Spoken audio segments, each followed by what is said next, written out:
Capture the objective.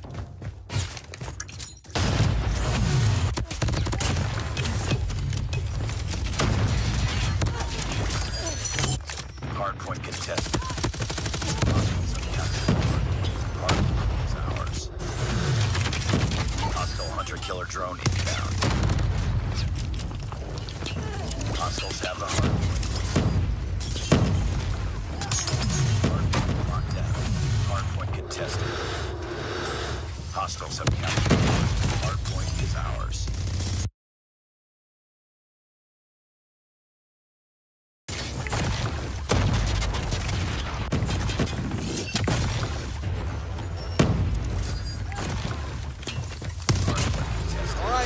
Well, so far, this is continuation of the series between STALWART Esports and Street Gaming, and it looks like STALWART Esports are still in a roll after taking a 2-round against in control against Street Gaming. They're continuing it on in hardpoint, and well, in only a few seconds, Super Clark, they're going to capture the objective. I couldn't agree more because the score right now is 242-47. Can you imagine? Clearly dominating this round of what are you fighting against Street Gaming. So a few more kills in, taking advantage of the operator. That might be it. Just like that, Jai finishing the battle. And 3-1 is the score. STALWART Esports getting the win on Group D. Great job, great battle. So let's see, how are they going to really having a great momentum moving to the next match. Yeah, well, definitely a little bit of flex coming from Pali Pao right there, the coach of STALWART Esports. But Street Gaming, I'm pretty sure, I'm hoping that their confidence would still be at par because, yeah, they managed to win against the Elite earlier, but against STALWART Esports, it would not be that easy. So it's only a matter of one letter between STALWART Esports, STE, and TLE. And that L is a huge difference. That's the reason why TLE lost, because they have an L. STALWART Esports doesn't have an L on their Okay, all right. On their tag, right? Not on their name. STALWArt Esports does have an L on their full name. I hate when I have to explain myself though, when I'm making it so. It makes it non-jokeable. STALWART Esports clearly a stellar, brother, in terms of their performances tonight. With 3-1, can you imagine? And that's the highlights that you guys are really seeing on the last hardpoint round. And speaking of their performances, as you can see, it's really gold to STALWART Esports, and the MVP is no other than FDX with 42, 22, 17. That's a lot. And clearly the one player of FDX and Reef clearly combining those two number of kills and a phenomenal performances clearly have a huge impact in getting the win on the last round. Yeah, definitely. I mean, that's the theme of the game, especially in that control, because they combine all their powers, all their effort, all those elimination, because they were playing on Combine. But anyways, jokes aside, that is it for STALWART Esports and Street Gaming. I love it when I can make you laugh. You know how it is. Like, it's not that easy to make the kids laugh because of the age gap, but with you, Clark, I know you get my drift, but hopefully the fans out there are getting the drift as well, because we are just getting heated into the game. We just witnessed 2 of the matches for the Garena teams in World Championship, and there's a lot more that will be happening to Clark. That is definitely true. We haven't seen any group teams like Group B and Group C, so that's something that I am so excited to witness and watch, so that I will be able to know some of the other teams that we have on the list. And again, we have 16 teams on the group stage, so we are just, focusing and prioritizing the Garena representatives, and yet we are still having some opportunities to showcase some other teams from other countries, other regions. So I'm so pumped up still, even if there's a lot of teams already that we've casted. We are not yet done on a day one. Exactly. I mean, it's a long day, a lot of games happening. And just a recap for everyone who has not witnessed the game, especially from when we started. So, Elevate won the game against OUG 3-1 that series. On Mythic Dream, though we weren't able to see that, but it was a very close fight. At 3-2, favoring a Mythic Dream. And it seems like the win for exclusive is getting elusive because they could have won that, but unfortunately, I know my chaotic can be poetic at that point.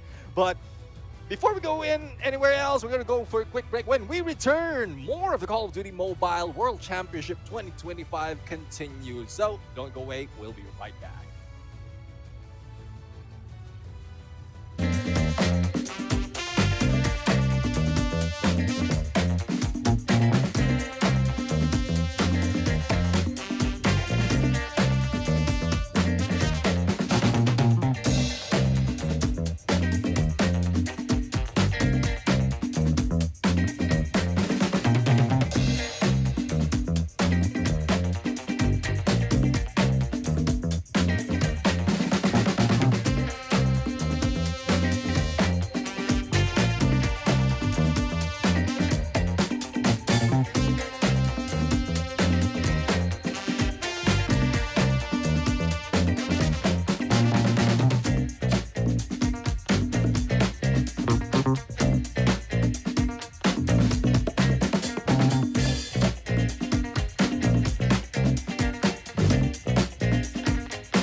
Like we gotta go, super bad, baby, and we outside. This the game everybody waiting for. Pick 'em up, off the floor. It's on the house and we about to blow. It's dynamite and who gon' stop it? Get the key and like it, baby, cause we at the door. Here we breaking the news, making the promise, not in it's to lose. Sorry, not sorry, don't pity your fool. Let's get it started, I've been in the mood. Take a look at the tube, take a look at my views. I be all in my bag, then I'm picking up two. I'm the best on the map, not a regular dude. The respect on my ground when I set it and move. I'm ahead of the line, making the rules, I'm ahead of my time. Watch how I cruise, I'm rocking the ship, tell the haters to move. The champions here, and we pay that I do. Action, we want the action. We moving with traction. We tend to get active, let's get active. Action, we want the action. We moving with traction. We tend to get active, let's get active. Rhyme with me, yeah, they rhyme with me. Come and slide with me like the tide slippery. Got the town burning in the squad with me. Yeah, the squad with me. Ride with me, yeah, they ride with me. Come and slide with me like the tide slippery. Got the town burning in the squad with me. And the guys with me, this is our mission. This is our mission. Action. We want the action. We moving with traction. We tend to get active. Let's get active. Action. We want the action. We moving with traction. We tend to get active. Let's get active. Tornado, let's get active. Straight off the cuff, I'ma smash 'em. So come try your luck if we crash it. I am the captain, calling it pack action. action. We moving with traction. We tend to get active. Let's get active.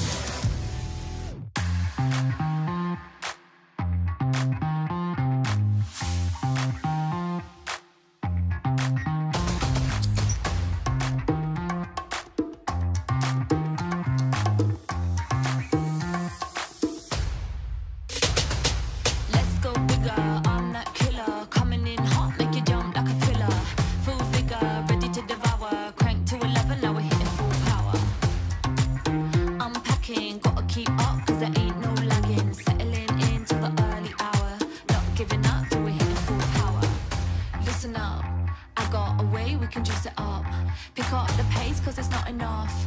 Turn up the sound till you feel it pump, pump, pump. Listen up, I got a way we can juice it up. Fill up the tank if you're tough enough. Turn up the sound till you feel it pump, pump, pump. Pump it up, go higher. So hot like fire. Pull it up, reload. Turn it up, full power. Pump it up, go higher. So hot like fire. Pull it up, reload. Ladies and gentlemen, welcome back to the show. This is a Call of Duty Mobile World Championship 2025, day number 1. So far, we've seen so much of battle already, especially with teams like Elevate and STALWART Esports. What we are back to see another Elevate gameplay, and they are going against a Mythic Dream. On the caster's desk this time around, I'm Neptune the Gentleman Garcia, joined by the one and only Super Clark, and in a bit, we're going to see Callie once again. So don't miss Callie just yet. But Super Clark, there's a lot of awesome gameplay, and I guess this is something that we would expect for these teams, or between these two teams, the winner of Elevate and Mythic Dream. So what do you think about this? Because we didn't see a Mythic Dream in a bit, but I think we're going to wait a little bit longer, Super Clark, before Right. we witness that. Exactly. And that's one that we are talking about earlier, that I think we're going to have some break in discussing the teams of Elevate and Mythic Dream. So let's see how it goes, brother. Because right now we're patiently waiting. And in terms of Elevate fighting against a Mythic Dream, like they're seeing the dream already. They're seeing the dream already. Although the Mythic Dream, whatever teams, fighting against Elevate, right? We always call it the underdog because we know for a fact that they got some belt already, right? So the question there is, how are they going to perform, right? So let's see if that's something that we are going to witness, if we're going to broadcast the Elevate and Mythic Dream. But I think we'll be showing you a different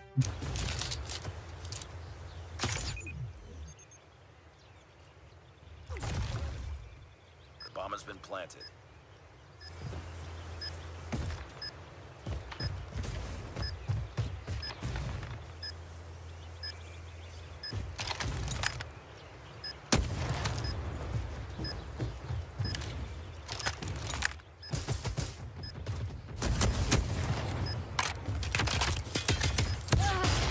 It's all up to you now.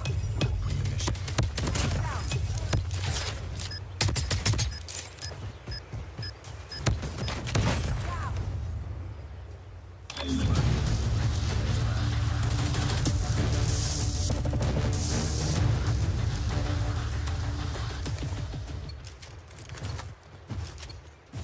Destroy the objective. Bomb acquired.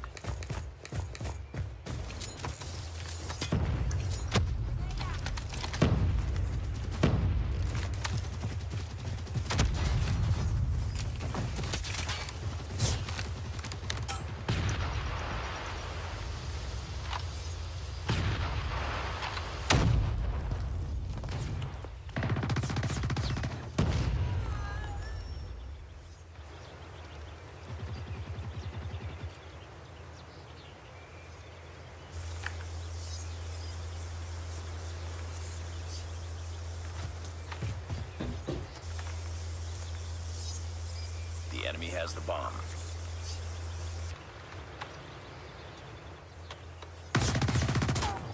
Bomb has been planted.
或者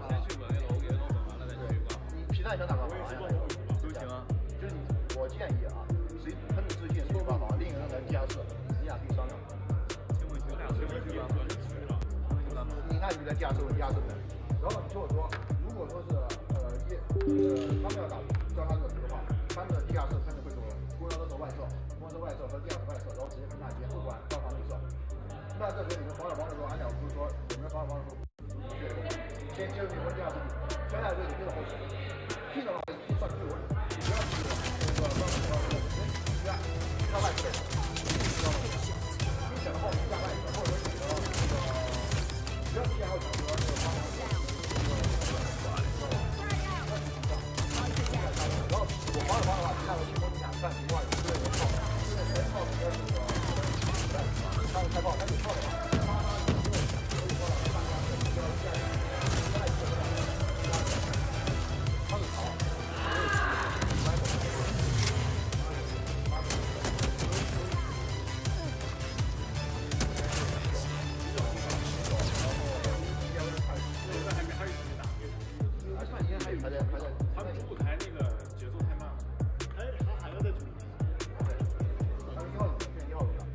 教他第一分先稳住 A， 然后清风如果起分的话就不要在 A 后了，那我们就换战术，就直接 A 后跟他对分，然后现在就去做不，第一波才去做啊，进攻方那安展和清风你俩去选择要不要先接对付，抓波平头去先接那一波拉回来，然后安展非常他自己踩点，不要他去居大接就行，对，架设开局居架设，然后居架设。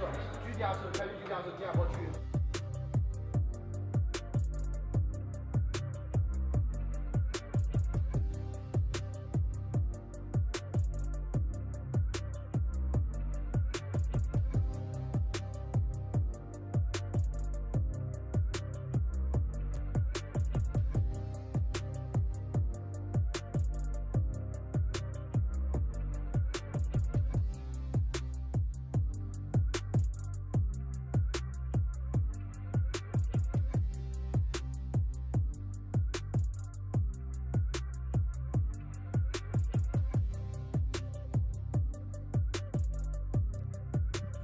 Both of the guys know how to use smoke grenade. Both of the guys know how to use the flash and concussions to force the defenders out of cover for easy kills. That's going to be on the side of New Gen Ninjas. Right now, definitely the question is how the Wolves will be able to do some counter in terms of using their utility. I know it's going to be a basic one, a basic tool that you can use, but it also being evident in rotation and getting a better position.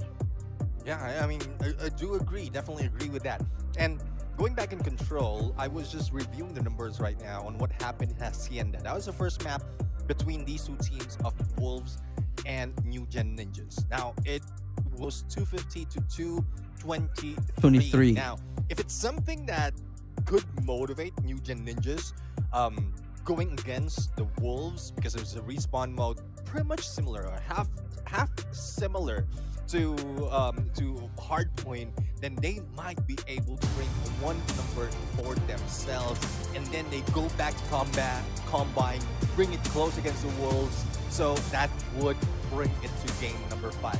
Easier said than done, but this is where they start.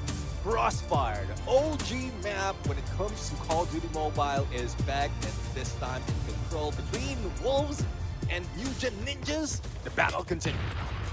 Here we go. As you can see right off the bat, they started on a mid map trying to control the mid. Here we go. Fran getting the first blood, and MX Marvel? I'm sorry. I was about to say MXRVL. That's Marvel. Oh my God. Super Clark. Here we go. In 27 to 24 in favor of Wolves. So let's see how are they going to continue in terms of their momentum.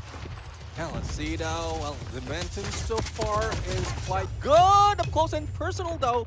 Viper wins it against Peg with a machine pistol. Now Viper will go in onto the other side. And unfortunately, there's two waiting for him. Zai with half the HP, and Brad managed to bring him down. Sound of responds and go for the trade. 21-21 in terms of lives.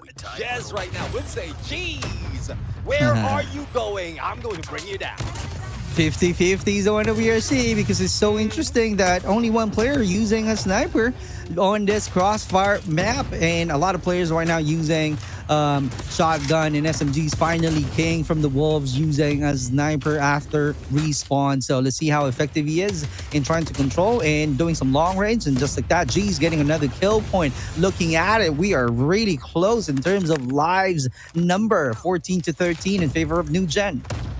See if that is something that they can get away from, but there's a strength of New Gen. We saw that in Hardpoint. Well, we didn't see it, but we saw it in numbers in Hardpoint, and they might be able to use that to their advantage. King, though, and a sniper managed to take down one of the players of New Gen Ninjas, but the trade back is just pristine. Now, New Gen Ninjas has numbers are the life advantage, but speed of sound is quite far, and Viper with a double taking the lead once more, and he continues with a Type 63.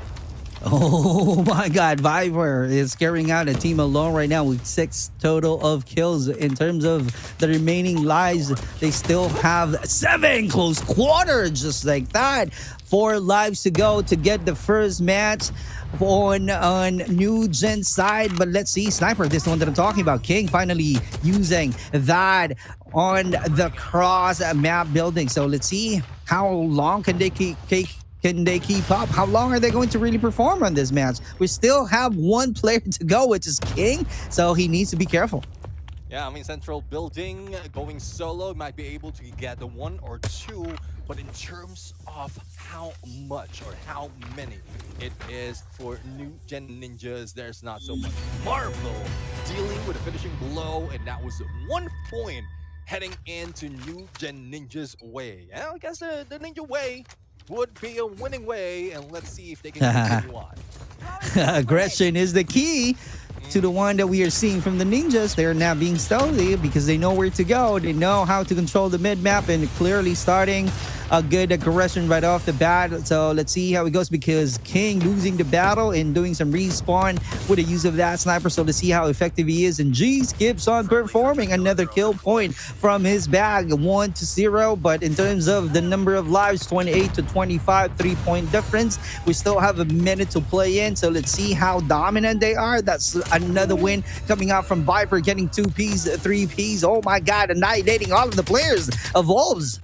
Bro, I mean, once you get with the Viper, you need to deal with the Fangs. And the Fangs not only has death in it, but the Venom would trickle through. And it looks like it is a winning game, as Alpha will be captured. Bravo on the second tick will be captured as well with only a few seconds. And they are not letting go. Let's see. Ninjas. It seems like they want to win this and stretch it over. They still have a chance, though, on the Wolves side because of the operator. That's the one that I'm talking about. They're investing a lot from the operator. Oh, what just happened right there? He killed himself, brother. He just killed himself with a Sparrow. And Peg, let's see what kind of Peg you are right now. Is this going to be a heavy Peg? If you know what I'm talking about, Neptune. Well, right now, Zai with the great vantage point, but that's the match that we are showing you earlier between Wolves and New Gen Ninjas, and clearly we're about to switch things up. So let's see how well the New Gen can keep up fighting against Wolves, but we will be showing a different game right now on the S&D match. Yeah, definitely. I mean, we're going to see right now Elevate and on if they can battle continues or started earlier, and we are now seeing UND taking the lead. It doesn't look like the prime Elevate that we know of. Not quite sure what's happening in terms of their hard point, because when it comes to Hacienda, it seems like the second time around, they are faltering.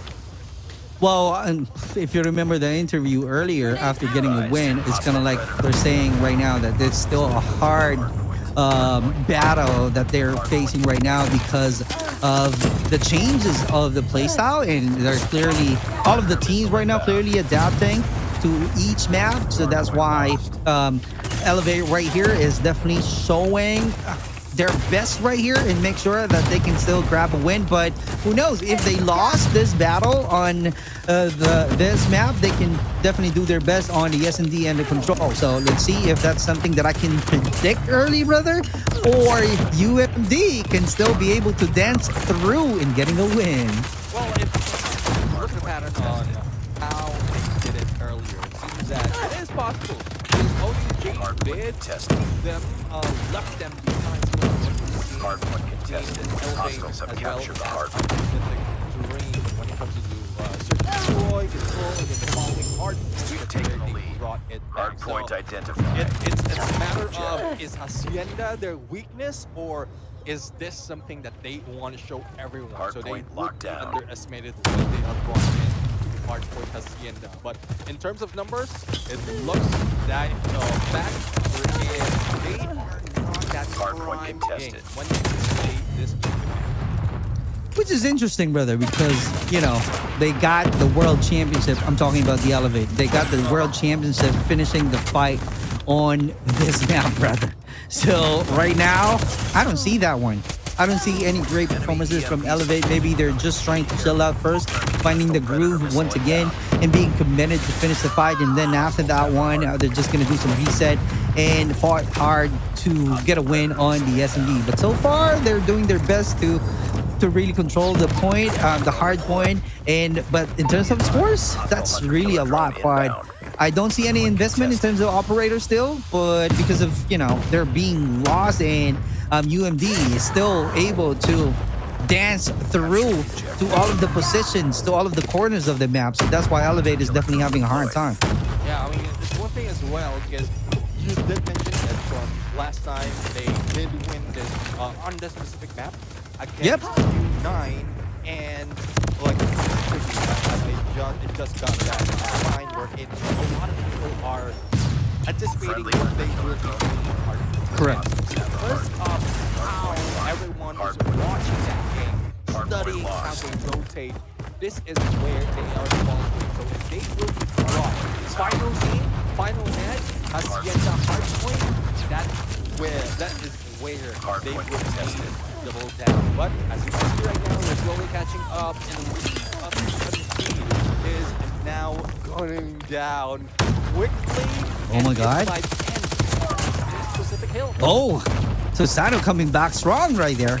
And true enough, in terms of their performances, maybe UMD studied hard the play styles of Elevate. So that's why they know where to go. They know how to rotate. They know how to control the Elevate. And even if they're losing points right now because Elevate able to push through and winning the position and controlling the hard point, that's the question right now from the UMD. Where's the drawing board? Because earlier you were leading, and right now you are tied and getting, you know, points coming back already. So let's see how it goes if they manage to, you know, be reminded by their coach, hey, this is the drawing board. What is happening right now? Well, they might have erased it. That's the thing. They might have erased it mid-game thinking that it's already over, but it's not over till it's over against Elevate. And it seems like there's still a chance for UMD. Guedes made sure that it is possible to bring them down with that war machine. And yes, definitely waiting with it. Hey, candy, too sweet. Getting a lot of candies out there. Can you imagine 130 to 148 because of the war machine? And Chloe is also helping out the team with the use of that VMP close quarter battle. So you can see with the great cover of that smoke, being clever on how to use that advantage, but being caught off guard at the same time. But Susano on a high level, he knows already on how to punch things out. Can you imagine that one? Yeah, I mean, it's not yet the end shift, but he's punching out already. Now, I'll slowly taking the lead right now.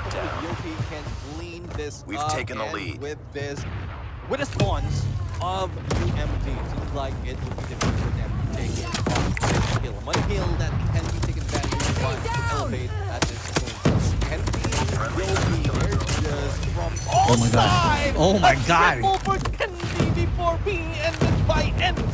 but still, Low is on the roll. Kendi clearly on fire, but looking at the number of scores, PJ, brother, PJ clearly on fire as well. We don't see him performing on I can say on the POV, but he's definitely carrying out the team alone with 27 and with a great help of Yopi. So let's see how it goes right now, because UMD clearly needs to catch up in terms of number of scores. And looking at it, how are they going to really strategize and keep on the momentum? Because earlier we keep on seeing that we don't know what's going on with Elevate, but right now it's a flip side, brother. Yeah, I will say that what is going on with UMD this time? Yeah, I mean, it seems like UMD has left the building at this point, or Elevate is just showing up.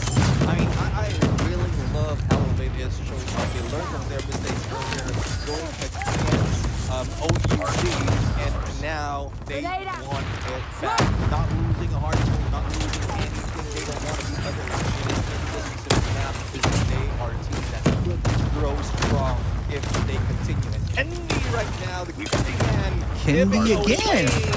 Those switchers three to the war. Oh my machine, God. And before he fell down, they switched the double century. Great finding some value on that operator. Elevate still elevating the game with 211 164. Can you imagine? So I feel like earlier they're studying the playstyles of UMD, and after that they adjusted their game style, and that's the one that we are seeing right now. Even if the UMD already knows the strategies of Elevate, but still Elevate clearly showcasing their mechanical skills. They know how to do some counter, even if they the opponents know the plan. And right now they're using the plan B, whatever that is. It really works, brother. Yeah, I mean, they had to prepare the plan from plan A to plan C if possible. 222 to 169. No one's taking a hard point just yet, but Kendi managed to survive before even going down.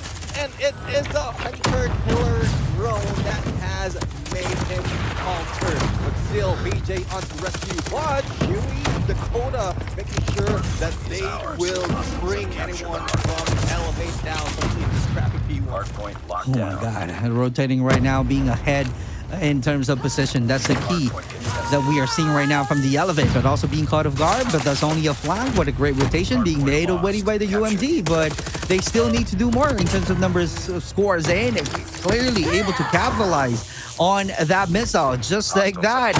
And UMD loses that position from the Elevate, but still it's been a long time right now since the 228 changes. It stays at the 228 right now. Finally we got some progress from the Elevate.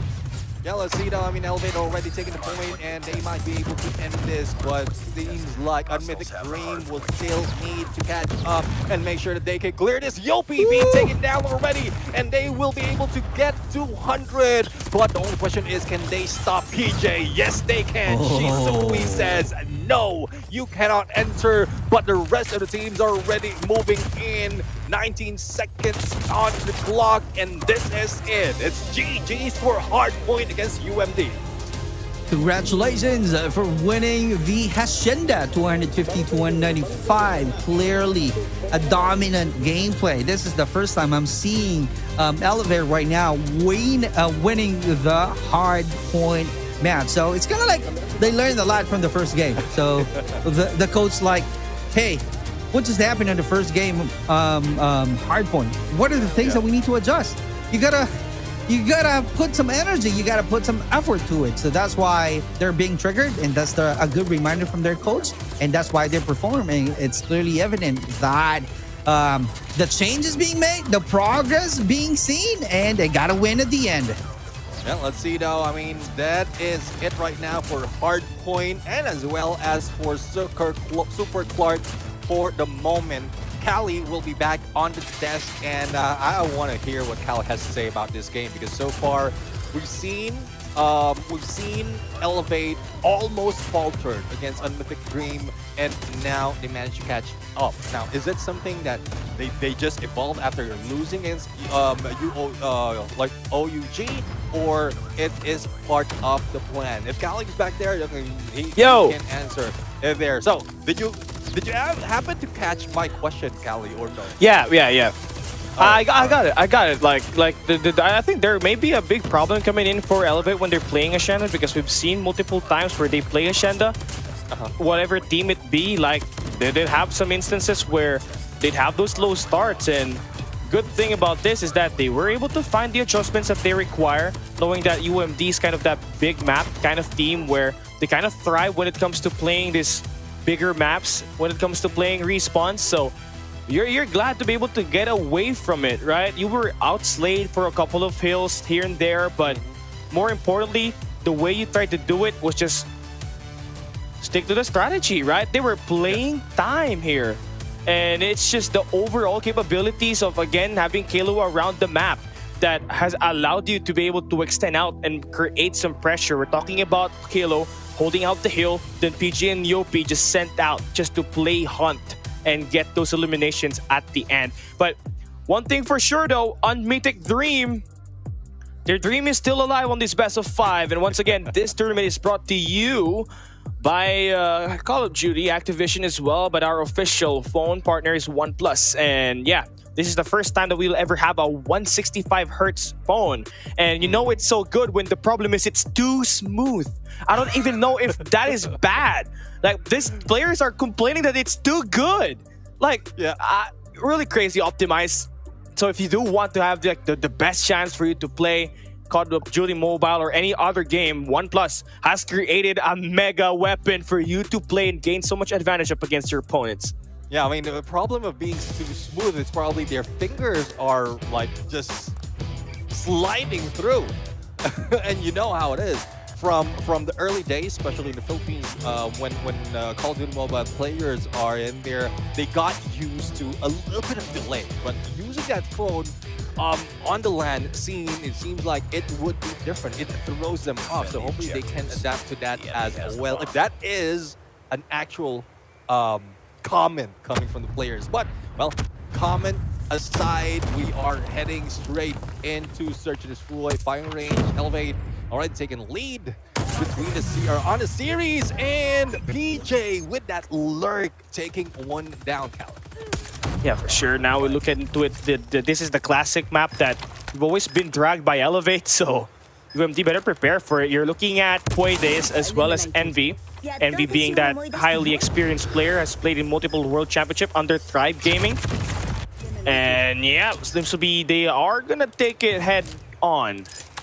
As the challenge is successful, only 3 guys to remain here to play for Kilo, and I mean, is it even possible? Oh my gosh, I guess yes. 16 seconds remaining. Shisui has to pull it out and has to challenge that and get that kill.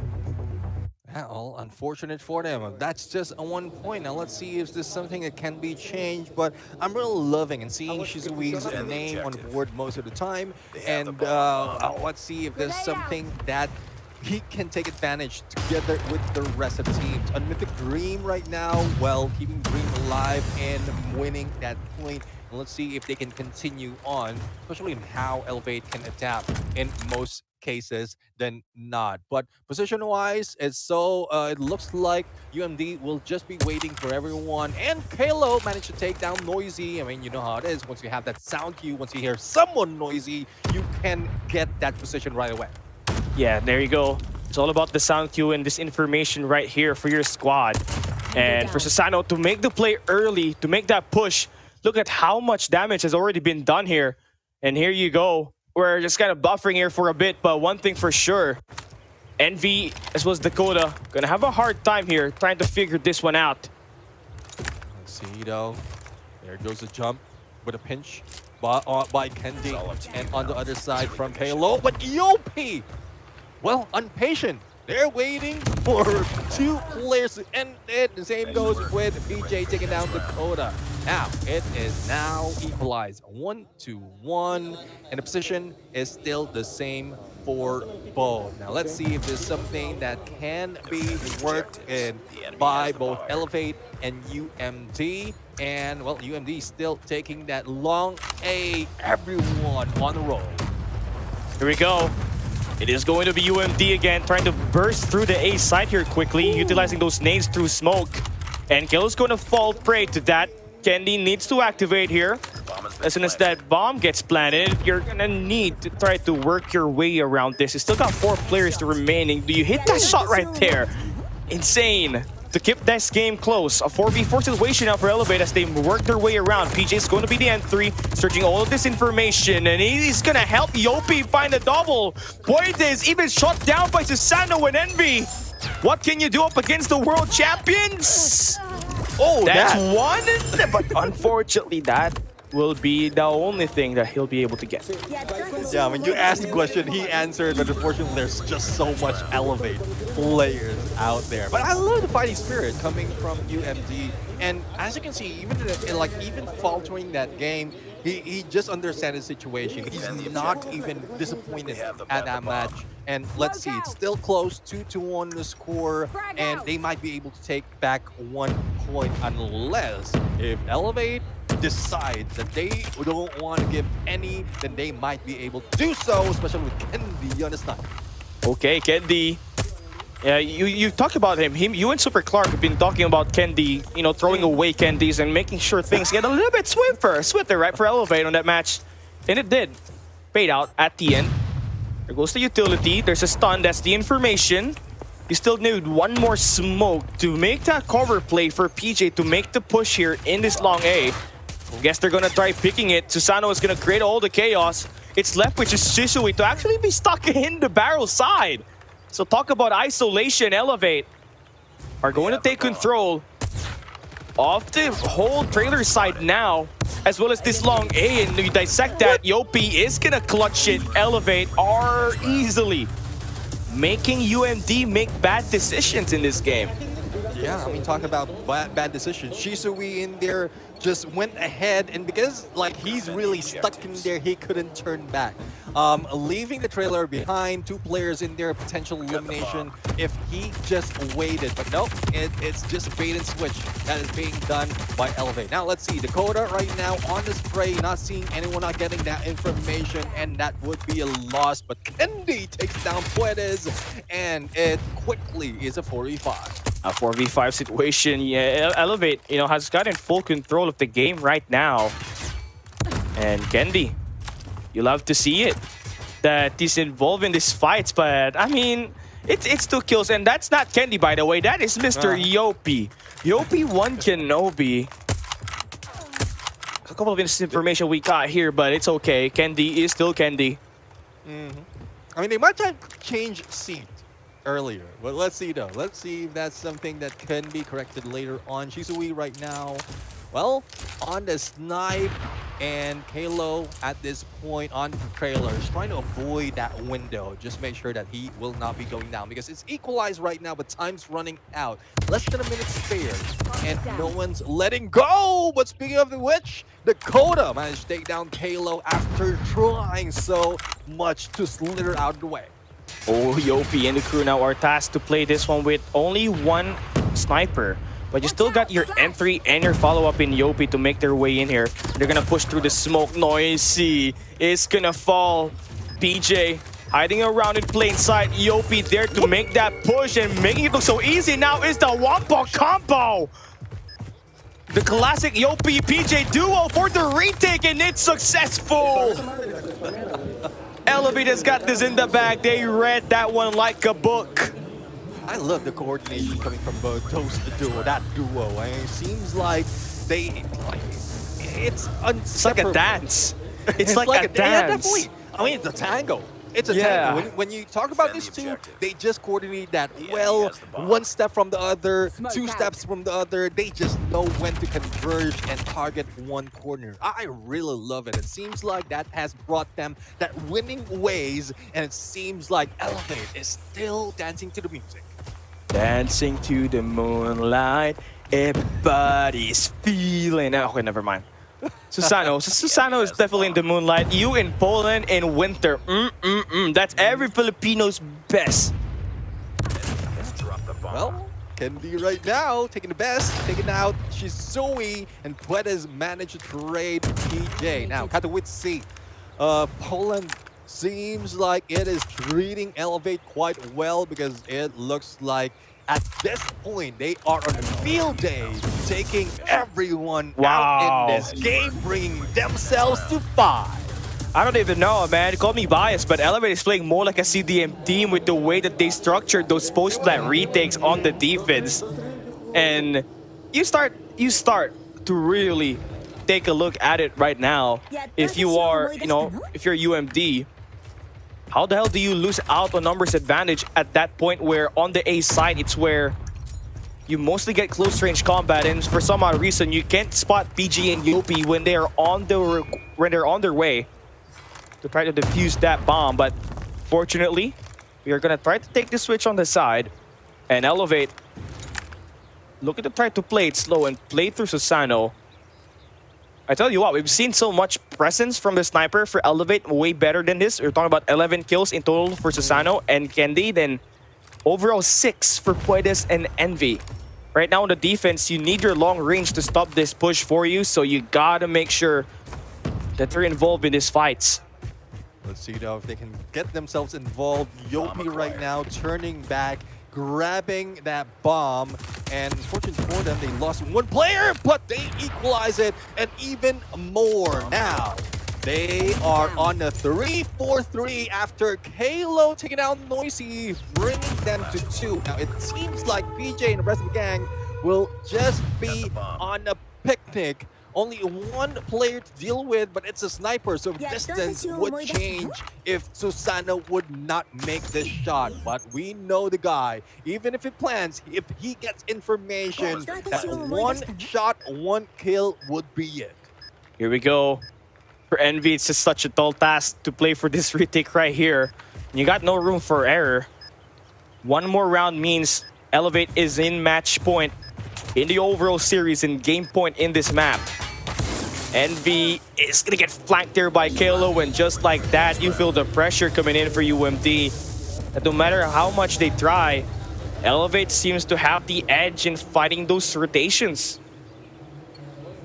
Defend the objective. See, I mean, if they can fight that rotation, they might be able to get that win. But it is difficult to say, but Kalo would be taken down. Puedes making it possible.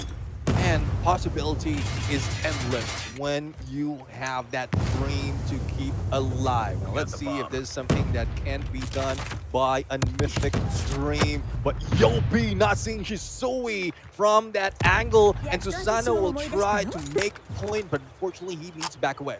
Kendi, they're kind of being swarmed right now all across the 3 lanes. So whenever you go, there's always going to be trades that's bound to happen. So you kind of like that for the setup for the UMD.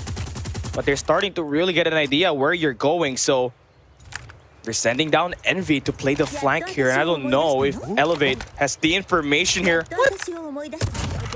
No way! Whoa! Despite the flank there, that could have turned things around. They somehow fall. And now you're bound to actually kind of put yourself in a spot where Elevate has a chance to win this. Kendi with the pistol kill. Puedes trying to take a crack at this. He swings back with his teammates, so beautiful play, but only coming out with 1. And Susano's gonna put an end to this, perhaps. Only had a hand gloves and a sniper, and he is gonna clutch it. And you are pointing at a different team, by the way. That is UMD. I mean, it's Susano like getting away, slipping away from that Envy flank, and it's just a delay from Envy. If Envy took down Susano from that moment, they could have still continued on. But unfortunately, it doesn't happen, and you know how it is. There's a lot of regrets when you think about it that much, but it's time for the team to move on. 2 down already in terms of this series, and seems like Elevate are still showing their champion DNA and they are winning a lot of gunfights. Yes, indeed. Elevate. They are now 1 round away, 1 map away from moving forward and getting themselves in the day 2, Mustap Tune. And it's nice because, you know, they want to continue to revive and keep the back-to-back hopes alive here for Garena. And that just really helps us in overall, right? Moving into the 2026 season where potentially, with our performance, hopefully we could convince Activision to give us 3 slots because of how much talent that we got here in the Philippines. Because we're talking about not just Elevate, as well as Stalwart Esports no more. We're talking about DRT Philippines as well, where you have Freezy, you have AG. Those guys almost beat the hell out of Stalwart Esports and put them down to the lower bracket in stage 4.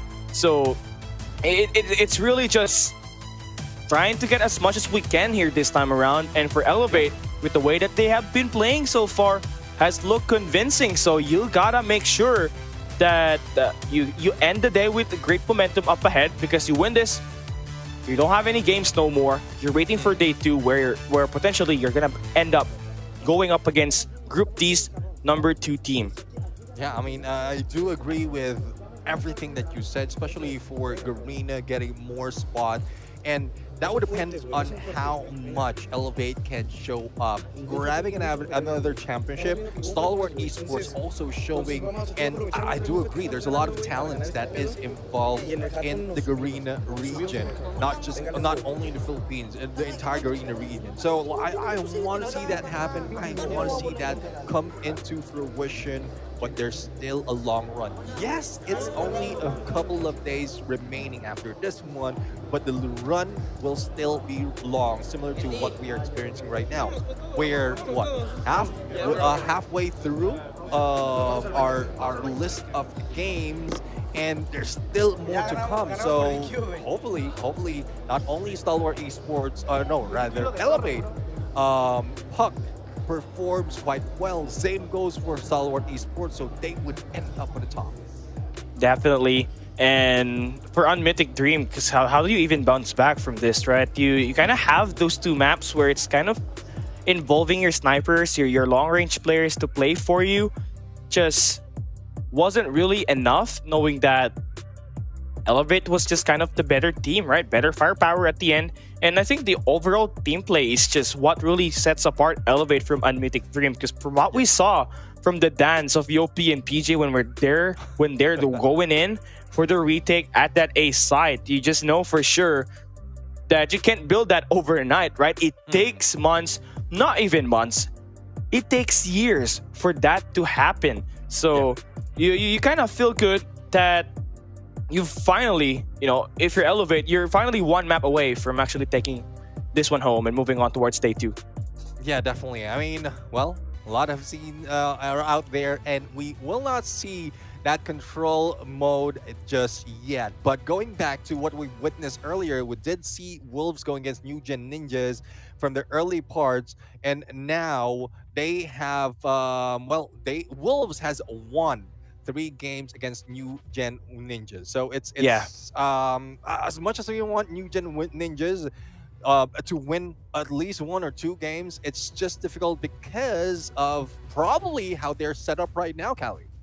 That's really is, but from what we heard so far, Boss Neptune, I think we might have to see a map number 4 between Wolves as well as New Gen Ninjas, because of potential foul play at the end, where Wolves were still needing them to gain an advantage. So let's see if that's going to be played out later on. So that game maybe perhaps still not over yet so far.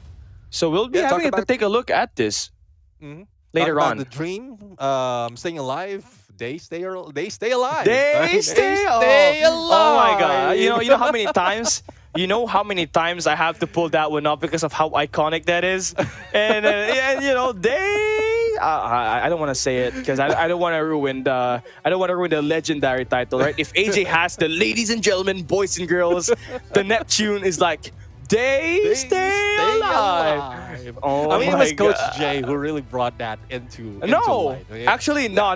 It was you. I said that, but in most instances, I mean, he was just pointing out that it was coming from me, and I do appreciate it. I love it. I mean, one of the championship, and that's coming from me. It gave prestige, and I'm loving it. Hopefully, I'll be able to do another one, but it's difficult to beat that. I guess that was my peak at that point. Now I'm just talkative. I don't have so much iconic lines right now. Probably iconic jokes that I can pull off. Yo, man. I mean, you got everything already, man. And at this point, right? I think you may have accomplished everything already, but Not yet. nah, yeah, too much glazing in our chat. But hopefully our production actually gets to hear this. We want to get a call on that combine. New Gen Ninjas and Wolves are kind of playing it right now. So while we are waiting for that map number 3 between your boys from Elevate up against Unmythic Dream, this map that will be up ahead is actually loading up. So I want to see how this one gets played. Not because I am with New Gen Ninjas, but it's because it's the only game that is currently live right now. And I don't want to miss any of this good opportunity to actually still spectate, Wolves, because they are the #1 team heading into this World Championship 2025. And that's not even Elevate, right? Because Wolves, the dominance that they had in the Chinese region, it was incredibly felt. Yeah, and you did mention earlier during Search and Destroy wherein Elevate is looking like CDM when they played it. It is because of that adaptation. You heard the interview on PJ earlier, because PJ did mention that a lot of teams are using their hardpoint as reference, and now they're using Search and Destroy as reference from other regions as well. So it's just a back and forth.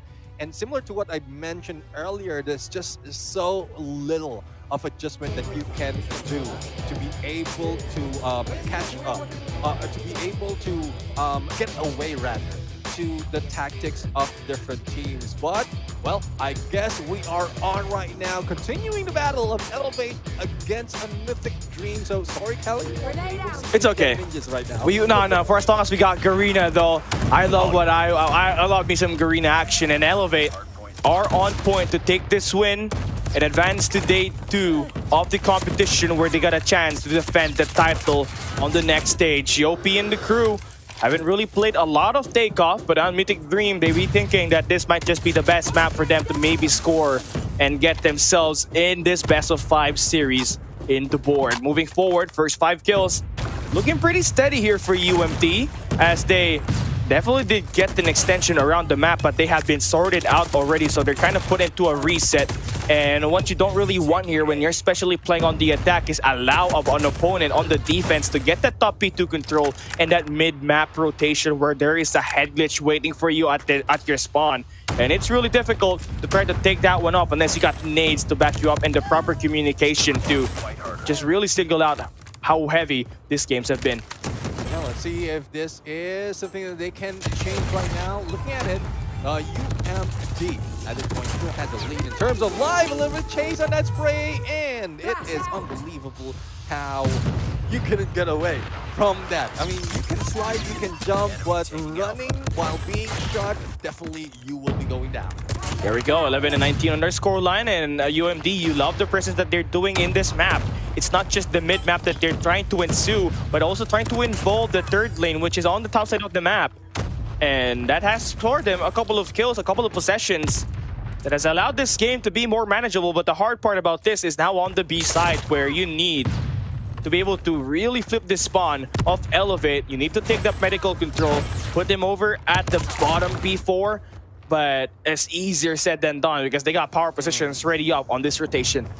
LNC, I mean, we have Guy on number 2 in the window, and Candy right now on the snipe. Puedes getting close, and he goes down as well. Who else would try to take down PJ? Well, it's NB right there, and Kalo managed to nade NB. 5 lives remaining against the 8. Make that 6, make that 7, and as quickly as that, it is almost equalized. It is, and Candy missing that. What? Now they've turned things around. 3-4. Elevate now in the lead in terms of life point, and UMD has been pushed to a corner. And that's the problem when it comes to playing this map. When you do get the capture in A, you would think, hey, we got an extra minute in the clock. This should be easy. Then you start to deal with those power positions that held up by the defensive side. That medical control, that top red on that P4. Really going to be quite a hard time for you to try to break this that B side, but you know, you gotta have to play it kind of a TDM situation here, but you're getting singled out and you are falling down one at a time. A lead that once was so big was erased by Elevate to take that round number 1. Yeah, I mean, was scrappy for the latter part for UMD. They do have the lead, but they just trickled. It's just a coordination. The moment that Elevate slows down, they would be on point. It's just like normal target practice. If you ease up your heart, your aim, then that's where you make those shots more clearly. And it seems like Elevate is doing that in the latter part. Now let's see if they can do it in the early, as Kendi now impatient, pulling that war machine and taking one down. The second might follow through. Oh, Kendi. Again, that's the OP on your screen. Not really sure how this thing is getting managed, but I'm not talking about the production. I'm talking about the operators, because they have 3 operators invested here. And they really have no information on where these guys are going, but all they just point towards and direct themselves to was the spawn. And they're reading it nicely. They have the top side. That means they're on medical center, and PJ just beaming that one through. And it's really easy right now for Elevate on the bottom side. You have to kind of deal a couple of more damage with that claw. That might just have really made it easier for UMD to get right back in this game. See, I mean, seems like at this point, take off control is not their best map.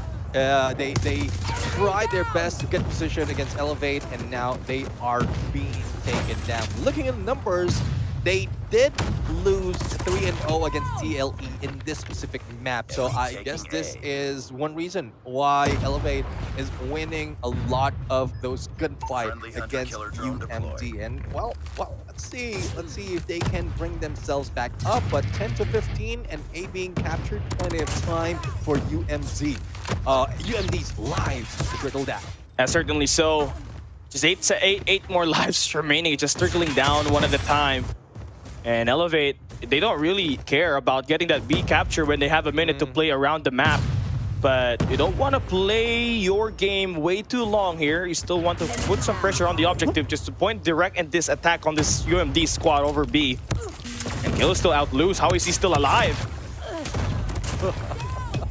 Well, it's more position that he has taken. I mean, I think information has been taken that one of the players is in front of him, so he takes an angle wherein he'll be able to make those shots. But unfortunately, Puedes will be taken down. Only Noisy remain, and what can you do against 9 lives? Not so much. Thus, bringing and easing attention away from Elevate. They grab 2 out of 3 that they need to win this game.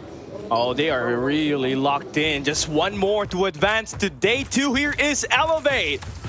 Things have looked good for Garena so far in this day 1, I tell you that.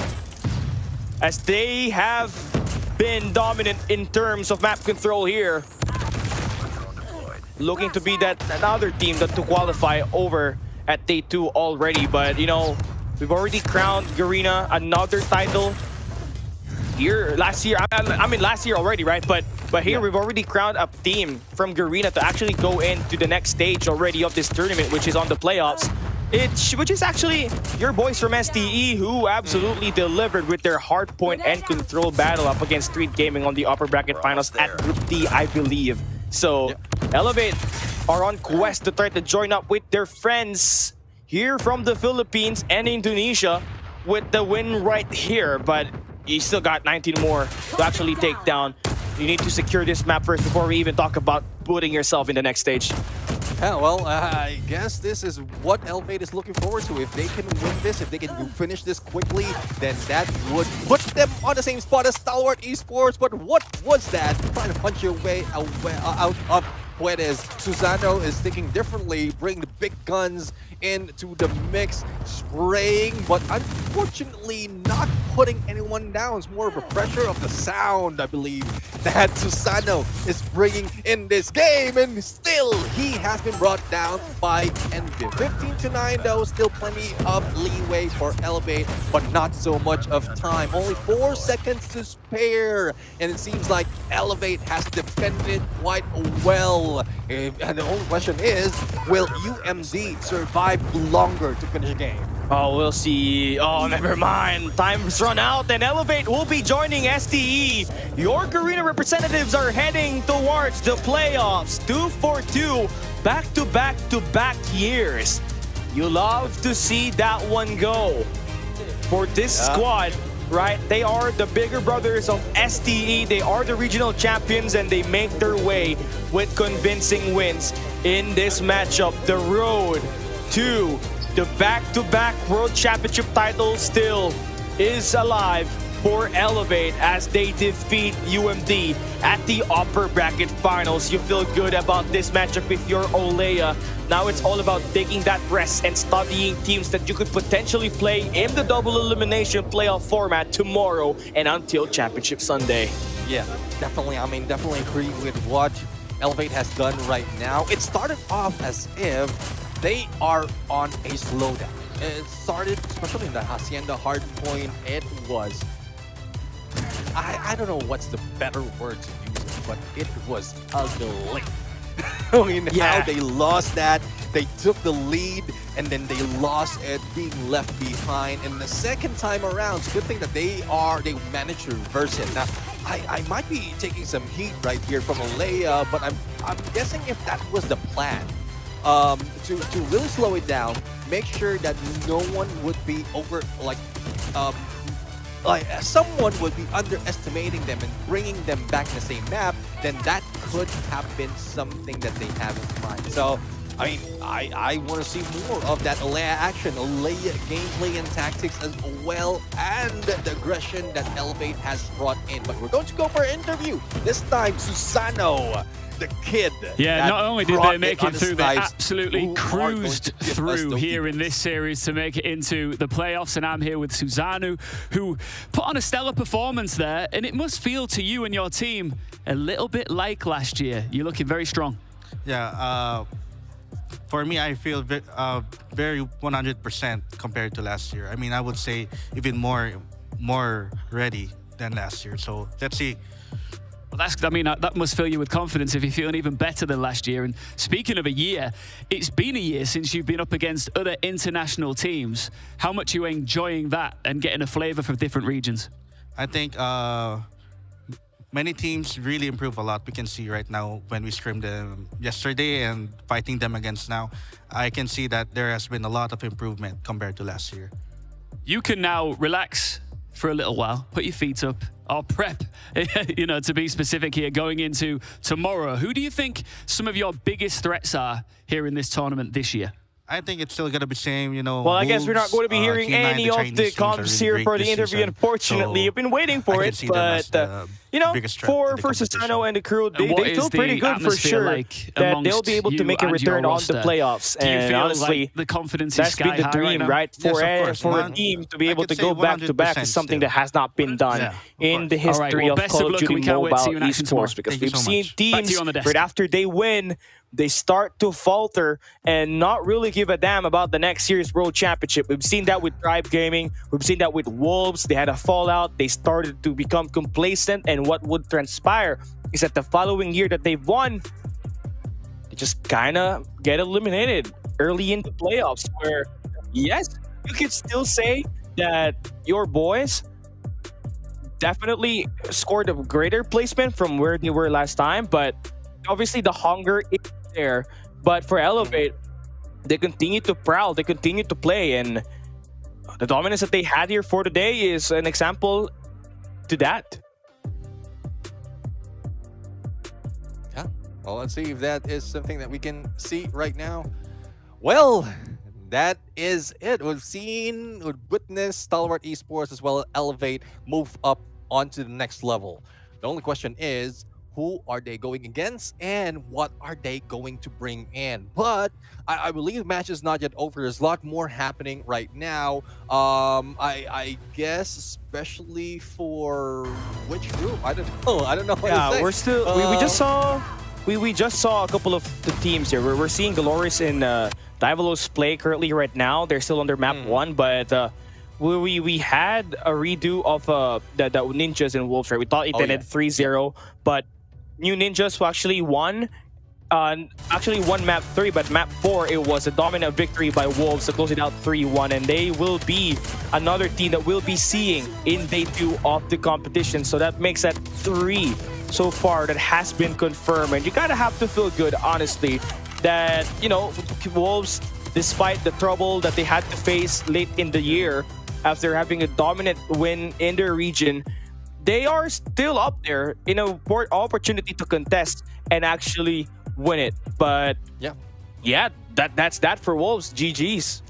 GG's indeed. I mean, I want to see more of that later on, and definitely like there's a lot more of storyline that can be happening, especially when Wolves are involved. So so far there's still a few more games that we are about to witness. We seen OUG, we will be seeing in OUG as well as exclusive. We have Animus going against Amigos, wherein it sounds great having 2 A's in there.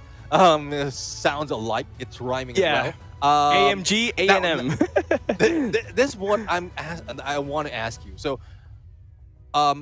Social, is that right? How do you say it? Social Gaming? Is that right? Am I getting it correct? Let's just call it XG, because I don't know actually how to pronounce it as well. Yeah. All right. Because I might be getting it wrong. So we also saw, we already have TLE Esports going against Bear Clan, and TLE has won this. That push TLE going back, fighting against Street Gaming. That will be on Group D. So a lot of teams has already moved on, and all we have with what we're waiting right now would be the conclusion of Group B for everything to catch up. Yeah, and Group B definitely is going to be a very, very long one for them. It's going to be a long day for them because we're barely starting match number 4. Then you take a look at Group C, right? They're about to finish everything. They're about to end up match number 5 in a bit. After the match between Galores and Diavolos, Combine was the map that they played. It was 250 to 170 in favor for Galores. So they're on their way to a map number 2, which is going to be held in standoff. But outside of that, we are going to be seeing, I believe, Street Gaming up against TLE Esports, if I'm not mistaken, in the lower bracket finals of Group D. So we got a couple of games that are going to be interesting and that would decide everything for them, right? But we're pretty much done here in Garena in terms of getting our coverage with our favorite team, our lovely favorite teams here in Elevate as well as STALWART Esports. So it's just all about finding who are going to be the couple of other guys that will be joining them into the World Championship Day 2 playoffs. Yeah, definitely. I mean, I as a Garena fan, I'm happy and sad as well, because you still have half of the day, and there's still more like that we are going to see not from the Garena teams, not coming from the Garena team. So I'm happy that they can move forward quickly, but sad that we won't be able to see much of that for today. But right now, I would love to see some of the games. We've started off the day wherein we witnessed Street Gaming going against STALWART was it TLE going against Street Gaming. And Street Gaming did win it. Hacienda 250, standoff 7-4. They lost Raid, but they managed to get back on slumps. Now, they're going in for round number 2. And the only question is, will TLE win this? Or will they let the streak for Street Gaming roll? I mean, I feel like, looking at how LATAM has been playing here today, it does kind of feel like they are the ones coming up on top, right? There's a potential that Street is going to be there with the win up against TLE, but it all comes down to the resolve, right? After that first match, what have you learned? What can you do to adapt to the situation you were put in if you were on the losing side? And we're talking about TLE right now, who definitely had it rough. So I guess they need to start working on the drafts again, right? See what kind of maps they can play in order for them to increase their odds of winning, because clearly for Street, they are pretty strong in terms of playing all across the board, except the control where they just kind of failed to actually take the win, which was on Raid. Yeah, I mean, in Raid 3-0 and then going against STALWART Esports 3-1, control definitely is something. It's not just Raid, it's even in Crossfire. So and takeoff is not easy if we compare it to raid and crossfire when it comes to control. So takeoff, they need to work on that. Otherwise, they might be losing that as well. And that's something that they can be used against them if it really comes to it. So let's see if that's something that Street Gaming will be able to play with, or TLE rather, will be able to play with in against Street Gaming. But now we are going to see the game, and it would be Super Clark joining Callie in this match. So Callie, I'm going to bid goodbye for the moment. Super Clark, you will be jumping in, but before that, Callie, take it away. All right, I mean, we're gonna try to load out Mr. Super Clark in the server. All right, here we go. So we're heading into Group C, lower bracket final map number 2, where it's gonna be search and destroy standoff as our map to play. So really a big matchup up ahead here, especially that you are required to win one more series to advance to day 2 of the competition. And looking from what has transpired on this group so far, right, between Galoris and Divalos, Combine was kind of a map pick in favor for Divalos, since they've really played so great on that one when they were playing in CDM Season 9 and Season 10. But Galoris was just kind of overwhelming. Lukazin and Mihawk definitely led the pack and are on their way to try to secure a 2-0 start here in this match. But Search and Destroy standoff is coming up ahead. Something that Divalos for sure will have something pulled out of a rabbit, pulled out something out of a hat, right? Let's see if they'll be able to create something that will make this game a bit more interesting from what we've seen so far in the lower bracket attempts here in World and World Champs Day number 1. And we are definitely starting right now. The Avalos and Galoris will definitely start the war in S&D standoff map. As you can see right there, 3 players being left on Galoris 3v2 situation. Baby trying not to baby his opponent, but he's the one being knocked down on the ground. So let's see how it goes, because we only see 1 player left, and that's the end. What a quick start! What a quick win for Galoris. Galoris is that type of team where they're pretty streaky, but they always keep their S&D pretty simple. And you would always require to have a main sniper here. Before they had Bob Zera, who recently moved on and play for Street, right? A team that was eliminated by STALWART Esports at the upper final. They still do have their way back at the lower later on, but you know, you would think that after Pabzera is dropped out, who's going to be your main sniper for you for Galoris? And it seems like this time around in this World Champs, they're willing to bet on Lukazin to be that main sniper for them. And it has done quite a great job so far. He's got 3 eliminations here, a couple of gunfights off camera that we have right now. And that leaves us to prompt a 2v3 situation. Numbers in favor for Galoris with only 26 remaining to play here in the game, which is clearly crucial in getting the win. And true enough, in terms of having a great movement, getting a close quarter battle win, something that can add to the scores of Galoris, but that's going to be insane, man. And clearly ending the match right away with 2-0. What a great performances from Galoris. Talking about earlier the sniper role, and I don't see any sniper because it's not showing on the POV, but yeah, it's clearly helps out the team of Galoris getting the win. And right now they just really need to be consistent. Yeah, they do. And you know, you already have the advantage here. You go to that map number 1 there, Super Clark. So just to try to, you know, maintain the way of the map. And again, standoff is something that is really played a lot in the LATAM scene. And we've had plenty of moments where they played a high level kind of S&D there between Galoris, Kaizen, Street, and yeah, there's a vulture there waiting for a pick to happen to eat up some player's body here. Right. And the one that we are seeing right now from the map, Galoris got the better position right here. They closed out the sidelines already, so it's a matter of them on how to clearly take the advantage of that angle and get a kill point. But so but I don't know what is going on. Is it my internet or? Yeah, I think it's the stream.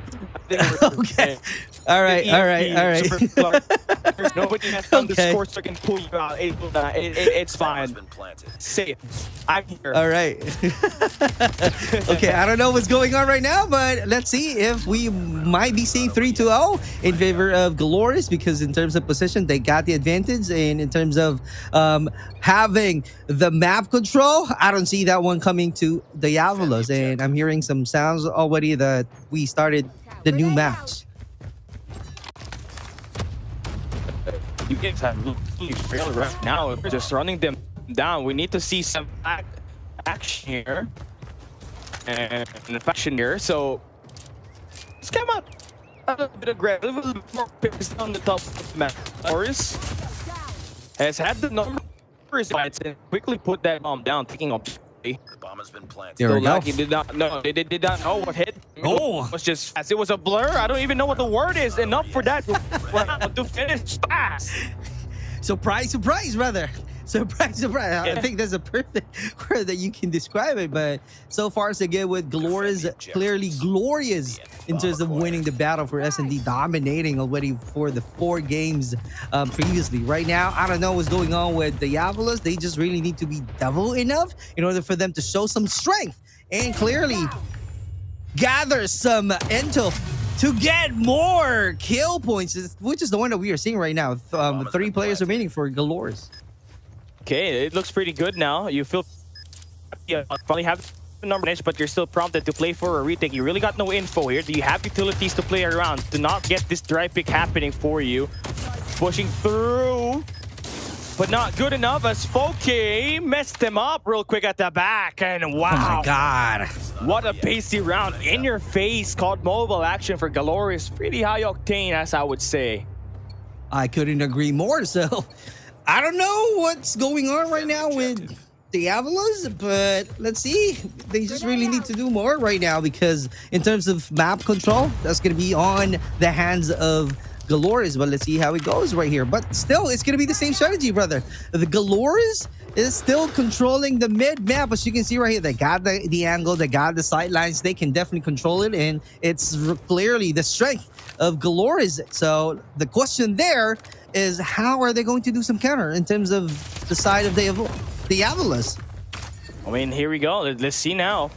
As DVS are likely trying to posture up on the A side, so they know for sure that the A side has been attacked multiple times now in this half. And look at that! Oh, wow! Quick 2-piece, and Glorious are already 1 round away from getting match point in this best of 5. You can't be real. Let me declare this one. Diabolos will be getting the win. We got the bomb. I kid you not, bro. Yeah, I kid you okay. not. You'll get the win in losing. Let's Okay, see. All right, DBS, let's see what you got. You've switched the sides now. Here we go. First engage. Going through. Come on, man. Look, come on, man. There's only a few times Super Clark actually saves it. Maybe it does come through. Oh, there you go. See, I told you. Okay. I told you, bro. Good now, okay. We need to say the same thing again. See if it works here for DVS. You may be their lucky charm moving into this map ahead. All right. DVS, come on, man. You got to do the same thing. You got to keep the momentum. So let's see if we will be extending the game in terms of DVS. Let's see right now, closing out a gobble. Here we go.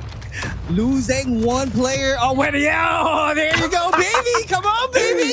This is it. Gambit. Oh my God! Back-to-back round. Super Clark make the call that DVS is gonna win, and they do. Go in for the gambit and win the gunfights.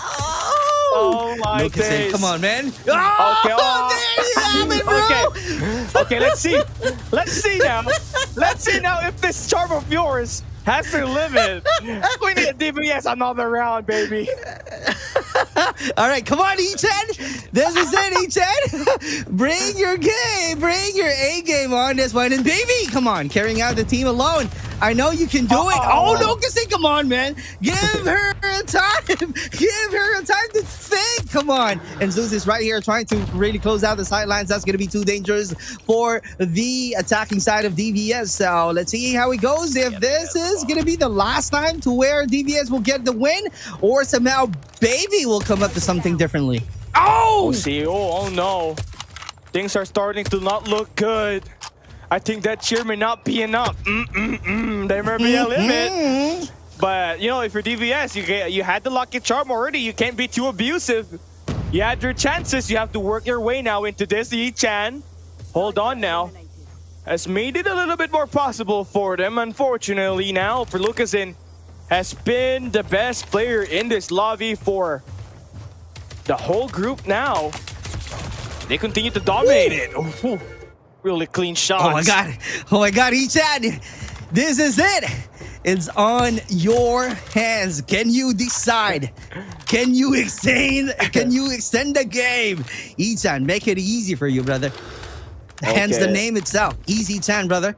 Here we go. Let's see, brother. Okay, Yi-chan. Time to clutch this. 30 seconds remaining to make the play. Here's the information. Calls it out. The team for Galoris. They've already made the rotation. Oh, they want to go for the punchies. Okay. Had to make that disgusting, ain't ya? Lucasin and the crew take a 2-0 lead in this match. That was really insane. It was clearly a dominating game on the side of Galoris. DVS did their best, and clearly Easy-chan and Baby carrying out the team alone, but it's not enough. It's a team game. So that's why there's a saying goes, right? Teamwork makes the dream work, but there's no dream anymore for the DVS because of losing the battle fighting against the Galoris. I don't think there was really any opportunity for DVS to play it slow. All they ever did was go, go, go. And, you know, it paid dividend, but not for them, but for Galoris. Because this team thrives to play interface Call of Duty Mobile SND action. So you give them that space, and they're allowing you to, you know, fall to yourself or like really make your team miserable. So that's it. DVS are now in the brink of elimination as Galoris have taken up a 2-0 lead in this game right here. It's like a few moments only. I'm just being excited to see DVS getting 2 wins. But yeah, in terms of, you know, dominating the standoff, that goes to Galoris. Looking at the stats already, it clearly shows how dominant they are. And we still have 1 game remaining. Let's see if there will be any something that DVS can bring to the table. Because if not, that's too ugly to see a 3-0. It's going to be rough. Really going to be rough here for Diavolos. I mean, for a region that, you know, has had its fair share of competition in CDM Season 9 and Season 10. It's unfortunate that they could not really convert the performance that they've had there. Although they may have had lower placements, they had those weeks where they looked like they can be up against, you know, the top dogs and hang around. And remember, like, for a team like Diavolos, they did end up winning up against Seoul Esports in one of the weeks that they were playing. And it was really, you know, really great for them. But here this time, you know, facing up against another region, they just couldn't really adapt. Yes, they did take down another team to be here at the lower bracket final, but nothing beats the way that the Diavolos are facing up against Galoris, who has looked untouchable after that beatdown that they took up against Q9. Looking at them right now, I felt the energy. I felt the disappointment. And they're not talking to each other anymore. It's like the morale is out there. Yeah. One is definitely praying, brother. So I don't know what's going to happen in the next game. So I think they just really need to do differently. This is the perfect time for them to talk about it. It's kind of like go back to the drawing board, because if they lost the hard point already for Galoris, moving on to the next game to where they just really need to have some adjustment, like talk about what are the things that they really need to improve on, because if not, like you said, it's going to be rough for them to see their name with 0. I don't want to go out in this world stage without a fight, right? And you're facing the brink of elimination here. And Glorious never really stopped putting the pedal to the metal, right? I mean, they just want to go in and just take this finish as much as they can so that they qualify to the next stage. And that would make it in a way where LATAM will have all world championships where they are going to be belonging in there. And it's always either been Mihawk or Lucazin that will partake in that. And for this squad, again, to put LATAM into the server and, you know, put up decent output, you really love to have him around and this squad around, because they may not have had the same tournaments as us here in Garena or in CDM, Super Clark, but you know, the way that they keep their quality is really what's striking here. Because at the end of the day, if you don't get any opportunity to play tournaments, you're not going to get as much as experience as you would have comparing it to the other regions that are really grinding it every weekend. So for them to be able to like maintain that quality and try to uplift not just their quality but also the region's quality right now, who are in contention to potentially get at least 2 teams in the day 2, it's surprising and it's really nice to have. And yeah, it is what it is. We're moving on to map 3 now. I can't even believe it because it was fast. Right. And let's see how it goes, because let's see how fast it is, because we are moving and starting on to the takeoff. Are they going to take things off right now on the hands of DVS, or they will still have another chance to get a win fighting against Glorious as we start the battle? As you can see right away, Glorious clearly getting the first blood from their bags. The bags they are. And yeah, back-to-back games where we've seen it. You saw Elevate play takeoff for Glorious. Not exactly sure how we ended up with this map, but one thing more than likely, they're kind of more of a crossfire team, but they've got to take a map like this that provides more information for Lucas to actually play and really go in lights out. Long-range engagements, Lucazin has been one of those key memorable players around the world in COD history because of how efficient he is as a player and how consistent those outputs could be in the kills per game department, no matter what mode it is.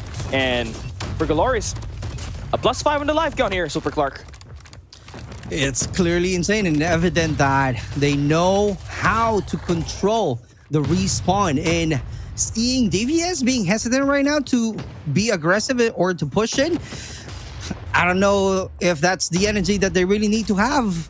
I don't know if they can get at least 1 win from Glorious on this match. They're losing hope already, but let's see. We are not yet done, but in terms of number of lives remaining, 14-9 in favor of Glorious.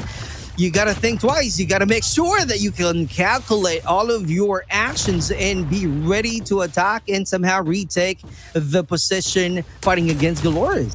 Oh yeah, definitely. But your lives kind of over here now. God. But it's kind of what you would expect in a map like Takeoff. It's always been a defensive-sided map. So you just kind of have to work your way into that first round where you kind of utilize your operators, if you're DVS, to start on the defense in the second round and just maybe get more space around the map. But it's easier said than done. Glorious have really put the hurt on them. You saw it before we entered this map. They were thinking, they're second-guessing themselves. I mean, the morale wasn't really in the mix for DVS to start this map number 3. And it kind of highlighted there because there's really no fight in that round number 1 as we enter this map. True, and it's clearly evident right now. They're just, you know, just playing the game and passing through and just making sure that somehow they can perform well, but it's not favorable to them. As you can see the situation, as you can see right there, it's a good thing there's a 2v1 that we just saw and Mihawk goes down already, but in terms of the lives, they're still losing the battle, even if we still have 40 seconds to play in. But 24-19, oh my god, how can you be able to somehow to take the control back to your favor? It's getting really difficult now because you're losing out control over launch center. and Lucasen is out there to hunt with the Annihilator. I mean, this is Come one of on. those guys like Zai, like I know. you know, Uling, where once they're set out to hunt, they're always going to find a high-value operator pull. But unfortunately, they got caught off by the Sparrow. So you gladly take that for DVS. You're able to stabilize for a little bit. And they managed to capitalize whatever position that they are in. High ground, good window angle, and closing out the sight lines. Full squad battle, they keep on winning. And Lucasen, we know for a fact that Lucasen is definitely one of the best players that we have from Galores. And true enough, because looking at it, he is clearly carrying out. And Poki at the same time with 17 and 13 for Lucasen. That's really a great combination of the players that we have from Galores. Yes, indeed. And so now, Galores have started to try to take the point here. It took them quite a while to get in there. They had to waste down the clock to only down to 11 seconds just to try to play it. But hey, if it means for you to put more pressure on the DVS and play with their mental, you gladly take that here. 14-4, and DVS with this loss right here puts them at the brink of elimination in this battle at the COD World Championship 2025 for a region that has had difficulty in putting their name in the spotlight in the international scene. Their fate all lies on this next round ahead. Oh my God. The question is, do they still have faith? Do they still have faith to get a win? Is that something that being hopeful? But in terms of energy, as you mentioned, like before we start the game, I don't see any momentum. I don't see any morale being into the mix because right now it's affecting their performances. They don't have any answer from Galores. They don't have any counter. I don't know how are they going to really somehow get a win from any close water battle. Somehow they're taking the advantage of all of their operators, but they don't find any value on it. If there is really nothing out of the moment, right? But a bit of signs of light in terms of playing for power positions here. Finally able to regather a little bit. Sen Mane is gonna have the top red. Looking pretty good right now, but your teammates are kind of in a spot where they're getting trapped right now, and the lead that you have managed to build up early, officially out of the way. It has been snapped away by Galores. Definitely agree, as you can see right there. After getting a kill, they're just gonna rotate and adjust the position and getting another kill on the side of Galores. That's something that I wanted to see on DVS. Let's see how are they gonna go ahead and, you know, get the things or the points going up, because right here they're taking the advantage 16-12, but that's not really too far from the points of Galores. But let's see how it goes. Can they get a win, at least one this time? Because we're still playing on 30 seconds, and right now Zoo is still trying to manage to get another kill point. So this is gonna be a close fight, but let's see if this is gonna be still the ending battle that DVS, right, that we can witness right now, or Galores will still having a good performance. Lucasen, he's got the Annihilator ready to pop open just in case they want to finally put an end to this game. Oh my God. Looking at that high ground control. And the DVS, your lives are depending on this rotation. You need each hand to make a kill at least. If not, your spot are heavily dictated. Henry Cat there for the shutdown, Sparrow there for the trade, and now Galores are now able to put your opponents at your spawn trap situation, and you got a War Machine to play around with, so you are now in high, heavy pressure if you're DVS. You're still able to push out around the map. Get a couple of kills there for Dolaki. Lucasen with the Annihilator still searching, going out on the hunt. And Lucasen, he is out there to try to turn things around for Galores to put an end to this game and put the hope of Japan already out of the World Championship. It continues. Mihawk, the other killing blow on the high ground. Lucasen, they have spotted the information. The last two guys remaining. Will we see DVS continue to stay alive in this tournament? The answer is yes. Yes. They remain with one more round here in this game. Okay, this is it. So it's like you gotta win. It's clearly a close fight, but you fought hard to that previous round. So the key there is how you be able to duplicate their performances. How are you going to find some value with your operators? You can see right here, Dolaki is definitely being heavy right now, getting more kill points, and Easy Chan is also trying to help things out. So let's see with a 2v1 situation. B-Hawk for the flag. Good rotation so far and being caught off guard at the same time, but there's a dead machine coming out from Sen Main or Sen Manning, but still losing some battle. 27-21, brother, and we still have 50 seconds to play. Okay, looking pretty good. Again, for DVS, this is your last attempt at trying to extend your life here in this COD World Championship run. Keep fighting. And last year was really heavy. You placed last in the competition. You want to try to put your name a little bit higher today. Oh, here we go. And Echan slowly riling it up. Look at the life count. It has diminished. Echan with the 4 Ps. 27 seconds remaining for Galores, and now they're starting to show chinks on their armor. Henricat and the crew forced to play against time. They have to get a capture. And for DVS, all you gotta do is just put that damage up on that A side. Use those top 4 controls, but Lucasen able to fight back. You don't want to prolong this capture if you're DVS. You want to put a lot of angle into this. That is definitely true, but Lucasen is freaking strong. He's definitely on fire. Keeps on getting 3 Ps out there and able to capitalize whatever position he's in. But that's really a good throw, and that's the key. Dola Key doing some surprise, and let's see how long can they hold on to that 13 lives that they've got. 3 players left right here to tie things up. Is that going to be a 2-2 at the very end? And here we go. They're definitely doing well. Lucasen once again trying to do some counter. Is that going to be the answer from Dolores, or this is another win from DVS? And just like that, let's see how are they going to continue the momentum. 2-2 is our score. It depends on who's going to take the defense. Oh, Galores are going to be that type of team. But DVS has caught second wind of how the situation is going to be happening for them. They realize that, hey, this is the last time. We have to go out at least swinging. Can't afford for us to lose like this. Let's go out with a bang and extend even our series up. Baby is going to get sent out to unleash himself to push towards the healthcare center. Try to cut off a couple of players from Galores that will be spawning from that bottom red. And there will be no guys actually coming into this crosshair. So you're starting to think whether if this operator has had any value here at all. There are no kills for Baby on that one. That means a big problem for him right now.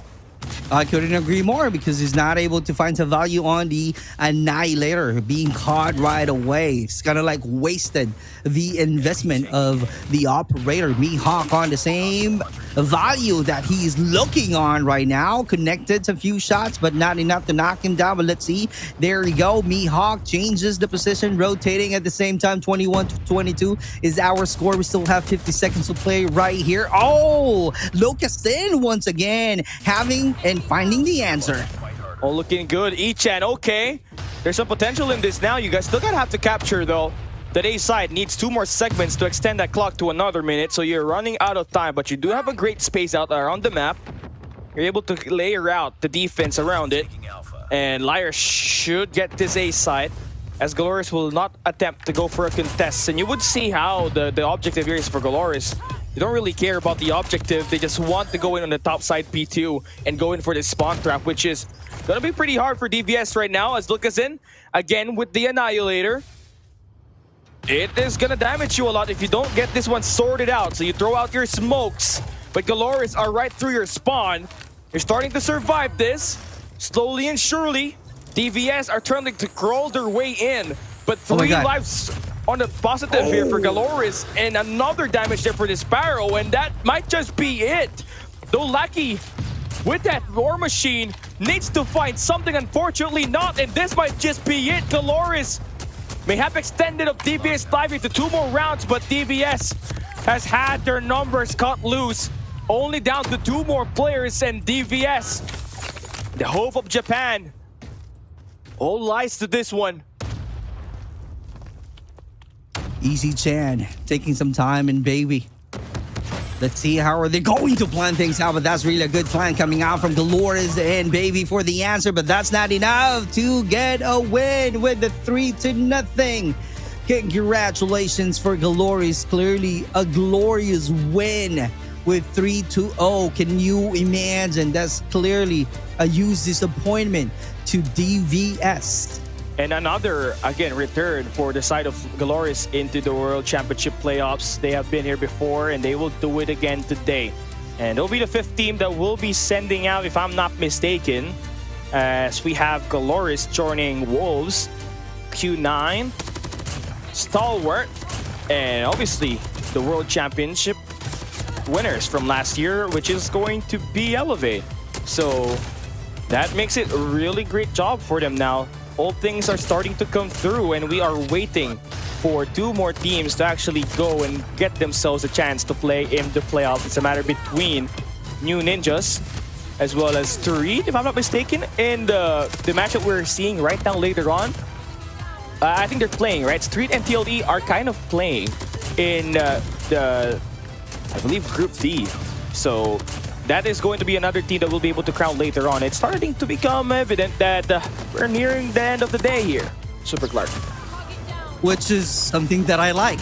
You know, my schedule would be. So, something that I'm so excited to see. Yeah, I know. So let's see, because a lot of teams, a lot of crazy highlights that we've seen so far in terms of the performance of Glorious. Clearly, I can say that they had a phenomenal performances fighting against DVS and clearly dominating those 3 matches already. They got the skills, they bring and fought hard, and they strategize in advance, and DVS doesn't have any answer. Although they find some, you know, a little light on the mid game, but at the very end, still Glorious finding some answer with the help of Lucas Scene. Can you imagine?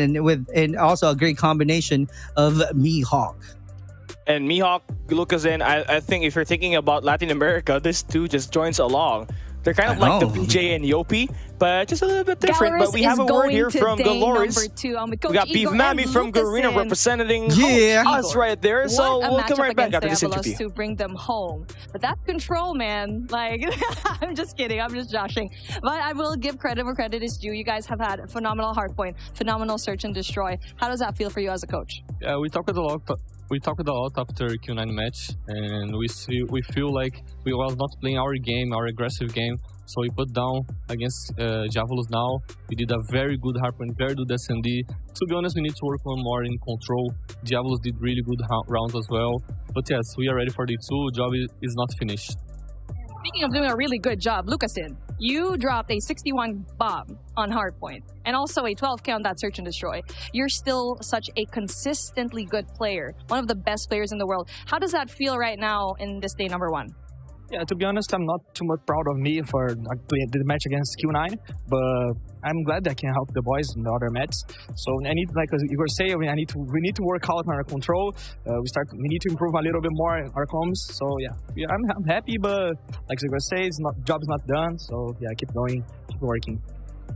And last question, you already brought up control. I brought up control. How do you think you're going to get it under control, especially that we're eliminating half of the teams by today?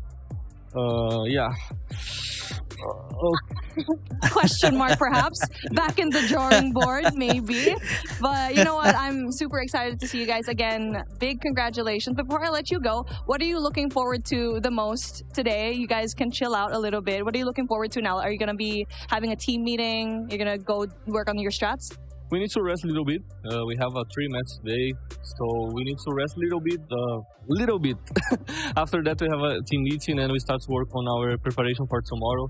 It will be Wolves or New Gens, right? It will be. So yes, we need to work on that and we need to have our preparation good. And I swear, we win at least 1 control tomorrow.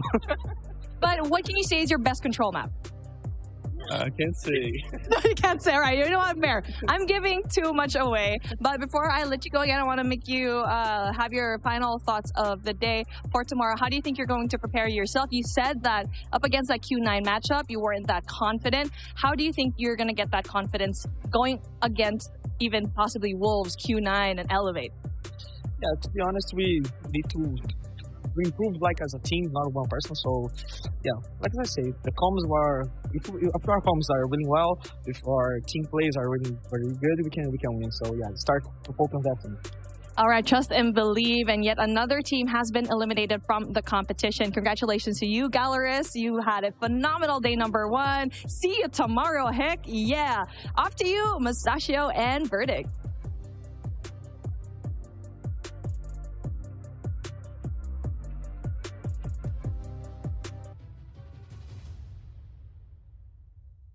Out there, but I am back. I am not Gentleman Garcia, joined by the one and only Super Clark, and Callie would be taking a break for a moment. In a bit, we're going to see another matchup. The battle continues, the matches continues. And if I'm not mistaken, what we're going to see right now, Clark, would be exclusive going against OUG. So I think they just finished off their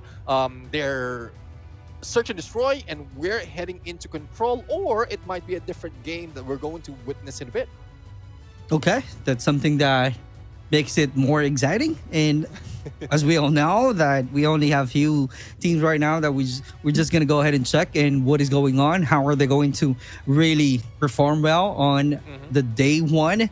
But I just wanted to bring a point, brother, because Finish the mission. if the teams know their opportunities, if the teams know their weakness, they just really need to work on those and have a great performances. So I feel like I need to commend those teams because they know how to really talk about it. They know how to really plan things ahead so that when the moment comes, they will be able to clearly grab the win. Yeah, hopefully. Well, definitely, that is a good strategy, a good mindset as well. Because as we keep talking, it's just putting in your mindset in the correct perspective. And I guess with OUG, in spite of them losing out earlier, they were against top dog. But now, exclusive would be taken out not only in Heartland, but also in Search and Destroy. As we look at the highlights right now, and the scoreline was 7-2.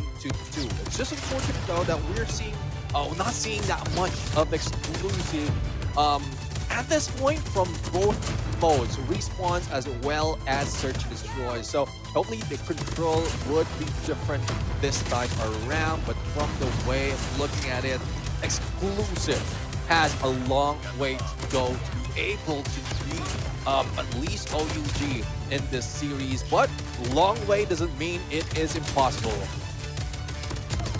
That is definitely true, and let's see how are they going to really perform well, how well they are in planning things out. So it's a matter of them keeping the momentum, and if they lost the battle, they got to win. So it's kind of like they just really need to level up and make sure that they learn something from that lost, and they just really need to somehow have a great comps like the one that Galore is saying earlier. Even if they gotta win, they know already on how things how are they're going to adjust and how are they going to somehow improve on moving on to the next day, right? Because there's a lot of great teams, a lot of great players that they're going to fight against moving on to the day 2.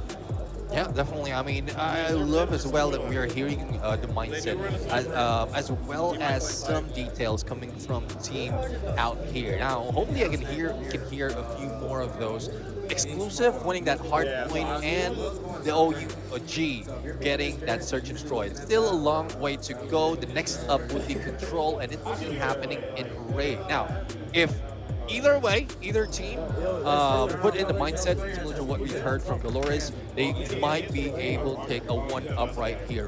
Or the way I'm looking at it, might be very close. So exclusive does have that respawn potential.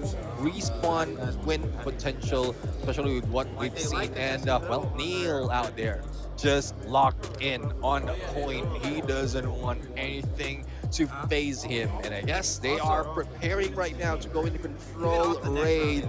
And if I'm not mistaken, this is the first time that we're seeing raid in today, or I might have missed it earlier. Yep, that's gonna be the first time, brother.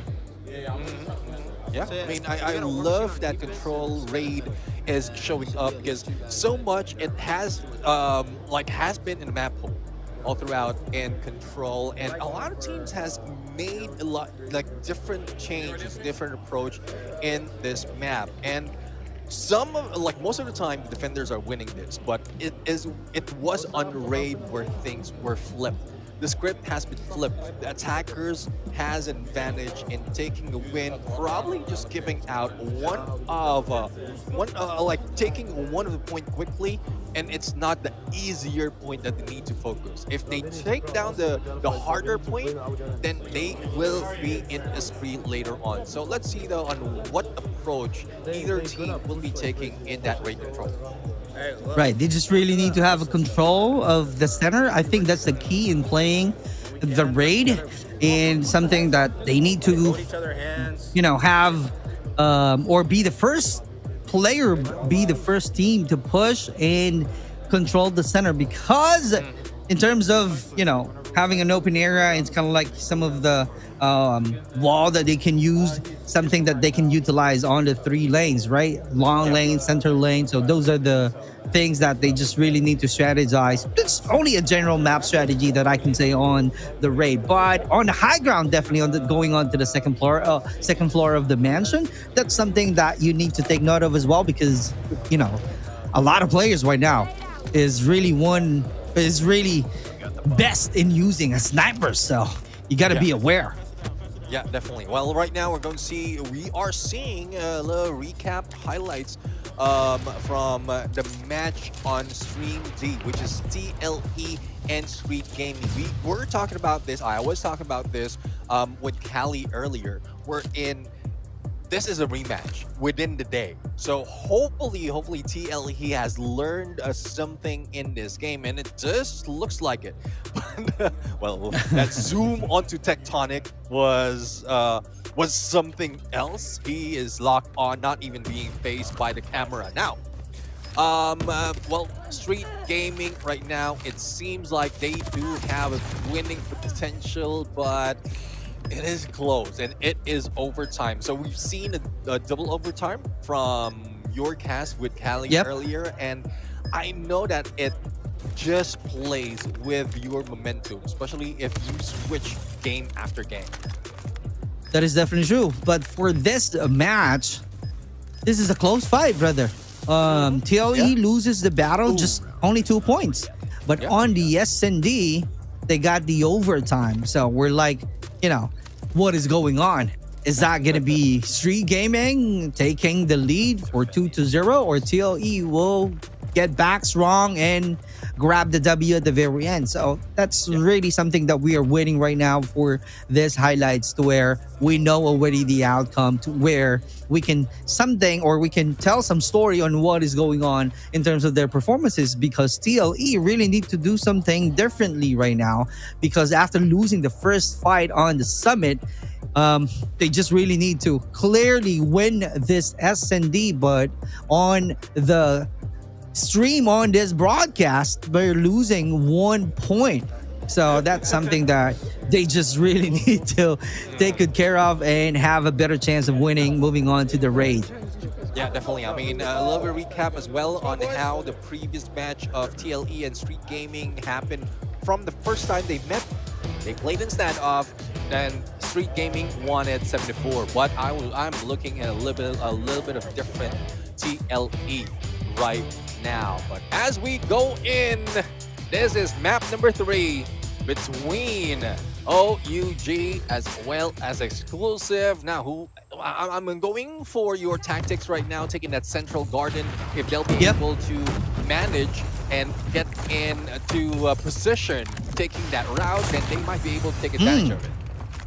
Let's see if that's going to be the advantage that we're looking for. But OUG right now having the control, as you can see out here. What a great rotation so far, but they're going heavy on the B side, but losing also the position because Exclusive trying to be exclusive on this high ground, as you can see right there. And Ayo, what's up? Ayo Rap is definitely trying to do his best in helping out the team alone, and King's trying to bring his crown right now on the B side, but also losing the grip already because someone clearly effectively doing some flank.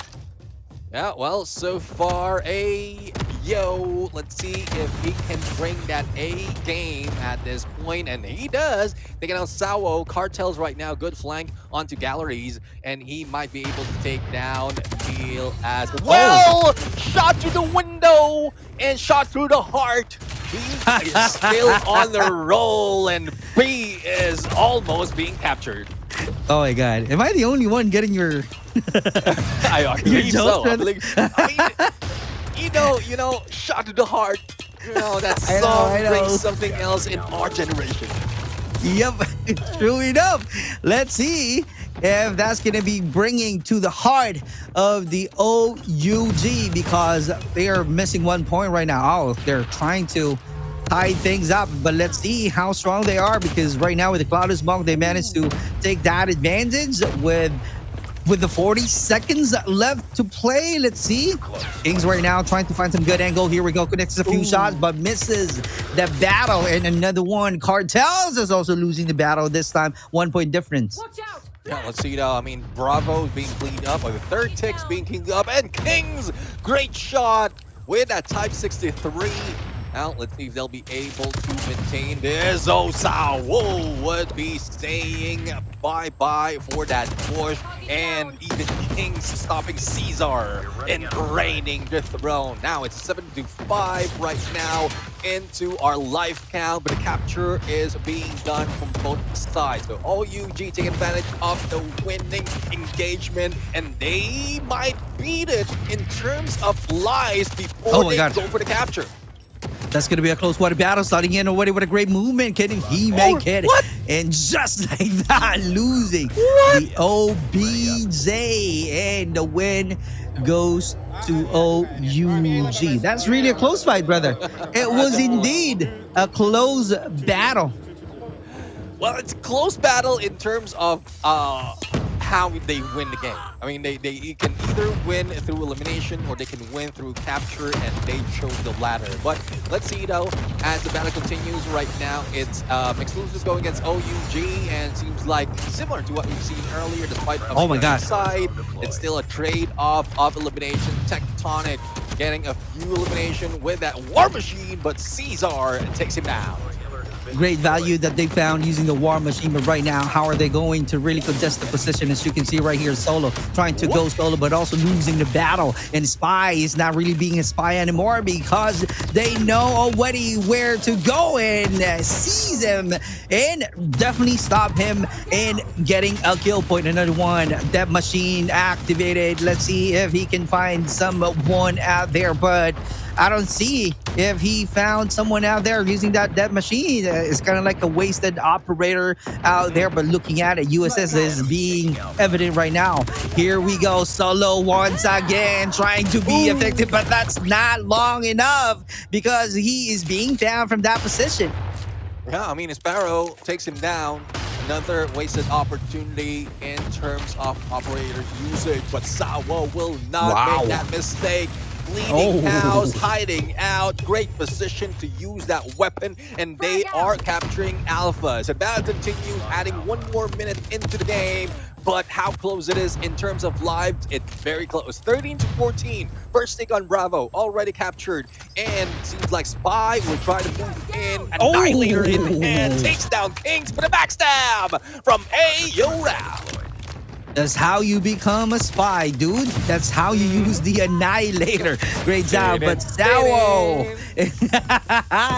you know what I'm talking about, bro. But Sawo is gonna be you alone earlier, but Cartels is definitely trying to go crazy this time. He got 2 Ps and Ayo Rap. Here we go, finding some great opportunities that are gonna be perfectly executed or not. Taking some time right now to think on what to do next, on how to move and have a great rotation, because he's definitely thinking how to take good care of the remaining lives. They only have 5. Yeah, I mean, they only have 5. Full squad right now being cautious. Solo going in for a solo push. They do have plenty of lives to spare, so they can risk it. So let's see if he'll be able to at least dwindle the 5 lives that Exclusive has. Smoke right now might be the opportunity. A little bit of prone action and almost being taken down. Solo with a solo mission being taken down by Neil from a long range. Even Kings and are you losing some of their players, but unfortunately the moment that they step out into the open, they are gone and done for. But they have a chance to stop the time. 24 seconds counting down, and Kings with a Type 63 will not be giving that a chance, especially with Solo on that chomp and shoot. Now it's 2-0. Taking the lead is OUG. What a great control. That's how you use the high ground out there, and clearly closing out the sightlines. Great job from OUG getting the 2-0. We are definitely starting right now an early investment using the War Machine, getting that value already. And here we go, still taking the advantage, but not long enough because he is being caught. But Exclusive still having a good number of lives already with close quarter battle coming out from Solo and Cartels is about to go up, finding some time. Can he make it? Can he do some killing? That's the one that I'm talking about. What a war, what a battle that we are seeing. This is going to be a close fight between Exclusive and OUG. Now, I love the tactics that's being done by OUG right now. They're blocking off Alpha. The moment that anyone spawns in there, it is a Tectonic who will be dealing with him. And then later on, they will continue on capturing that Alpha. But let's see if they will bring us more of that heat. Ayo Rap clearly on fire, taking advantage of the Claw with 16 kills in total earlier. But Cartels with a 3v1, I don't know how long or how will you be able to survive in that situation. But in terms of number of lives, they are really close, 1 point difference only. Still Spy trying to rotate, holding on, controlling the mid-game, map. Let's see what's going to be the next strategy. It's kind of like a ceasefire. There we go, starting the war once again. It's clearly a chaos between these two teams. Yeah, definitely chaotic turned poetic if in case Exclusive will be able to change this, and very 6 almost doing so, but Kings was just waiting, and now he's pulled the Annihilator. Annihilating it won't happen because of a backstab coming from Spy. Neil right now, Tempest switching to a Type 63, a jump on the left. He managed to take a shot, but Kings is not going down just yet, and Tectonic is still alive, who might be able to shoot him down from that second floor.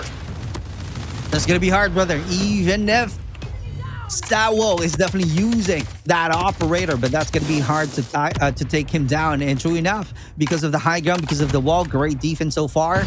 And Tectonic still being alive right here, trying to push in and still trying to do some reset because he knows already that someone is patiently waiting for him. And true enough, but Cartel's trying to rotate as well, trying to add more kill points and targeting one of the players of Exclusive. Here we go. He get the P's and trying to rotate, trying to look for a better angle once again and taking the advantage of the high ground. I mean, similar to what we've seen earlier, it's either a win by elimination or win by capture, and it's being done once again, but the only difference is the number of lives. But there goes a Bravo, 1 minute added into the timer, and Spy not using any, or not really being taken advantage or given advantage to take those shots. One has been done, but unfortunately he has been taken down. 1v3 makes it 2v none, and it is a win by OUG.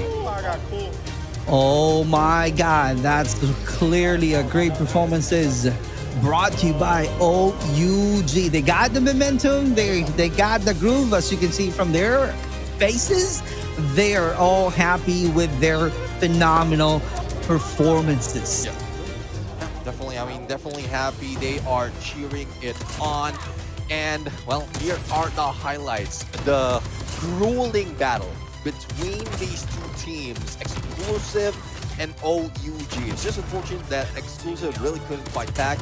In most cases, they could have won that fight, similar to what we've seen, what the scores showed up in Hardpoint combined. But, well, OUG has a role after the search and destroy, and now they're bringing it in control. But it's not over for the teams just yet. We still have another map that OUG needs to win to get this series, or a couple more for Exclusive to be able to win this against OUG. But that is not a good ratio in terms of probability, because it seems like OUG has momentum for their side. I couldn't agree more. Consistency is the key. The question there, how are they going to duplicate their performances? Because they got the momentum already. The question there, how are they going to carry that momentum moving on to the next match? Clearly, in terms of their performances, As you can see, Kings got the crown with 22-16 being the MVP. The impact is there, and followed by Cartels. This is really a great help of the team to Kings clearly performing well on the side of OUG. On the side of Exclusive, they just really need to find some things that they know already that it can work. If the plan A doesn't work this time, they just really need to use the plan B. Yeah, let's see if they can still pull that plan B. Otherwise, it would be very difficult. So let's see. There's a lot of questions, a lot of chances that we might see things differently, especially if Exclusive shows up differently as well. Well, it is set 2-1 in scoreline. Pressure is on Exclusive, but it doesn't show that much. You know how pros is. Even on the brink of being eliminated, they will still fight on, and this is a fighting spirit. Even a smile coming from the players. I'm loving this. They are still on. They might be able to get this, but our map is in Apocalypse. We're in those points, those hard points are difficult to break through, especially if the opponents get in there first. Right, so it's going to be a clear path for OUG, but let's see how clear it is, seeing the position and taking control of all of the corners from this compound, because there's going to be a lot of tight spaces underneath that little houses. Cloud of smoke already being thrown, and that's the reason why he keeps on moving. Cartels getting the kill point right off the bat. Exclusive with 9 total points already, starting the 47 mark. Now let's see if they'll be able to at least catch up later on. We've seen this happen. This is in Hardpoint is where OUG won a game, but not on this specific map. So it's Exclusive with take advantage of this, all those angles, all those corners. They might be continuing on their spree, leaving OUG with nada, silch, 0 on the point. You know what? Maybe that's the reason why they won the first round, Hardpoint. This is going to be the same thing this time. Yeah. So they can just repeat it. So right now, struggling on the side of OUG. I don't know what's going to be the next move that they can do right now in terms of their position, but they're still holding on to this match. But in terms of getting the kill points, that's going to be on the side of Exclusive. But King's trying to do more and still nothing really work things out in terms of the points, but still really need to play objectively, because if not, that's going to be another chance or lose opportunity on the side of OUG. Yeah, let's see though if they will miss that opportunity. Now OUG already catching up their points, but Exclusive says no, don't get too happy with that. And this is the point as well wherein Ohana is treating it as a money kill. There's not so much of opening as well as plenty of hiding spot when you get ahead. But for OUG, player into Kings right now, well, unable to hold the throne, but he did put down a lot of bodies. Definitely true, but right here in terms of strategies, Exclusive got that perfectly executed. They just gonna start with the smoke, and then after that find some better angle and closing out the sidelines as well, which really works well on the side of Exclusive. If there's something that they can do even well.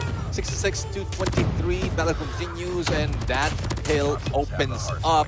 But as quickly as that, with AO Raf as well as Tectonic taking the lead in terms of elimination, they're cleaning house and slowly catching up to the point. Now, how long can they do this? They do have stacks in terms of sports freaks and operators, but it's too early to tell if they will be pulling it out. Otherwise, it's just a battle of mechanical skills and gunfights with the usual weapons. The one that is clearly working on the side of OUG is definitely Spawn Drop earlier, but right now trying to take the challenge of controlling the P2. If I'm not mistaken, here we go. Let's see how it goes right now on the side of having a close water battle equalizer, trying to get some value, but only got one out there, but also taking control of the hard point. But looking at it, still Exclusive leading the pack with 83 points. And this is going to be the scrap time. 4 seconds to play right now. So let's see how are they going to start. That's a good start coming out from Spy. Yeah, OUG taking to a position, barracks and farm already, but a takedown! A good push being done by Exclusive coming from Courtyard.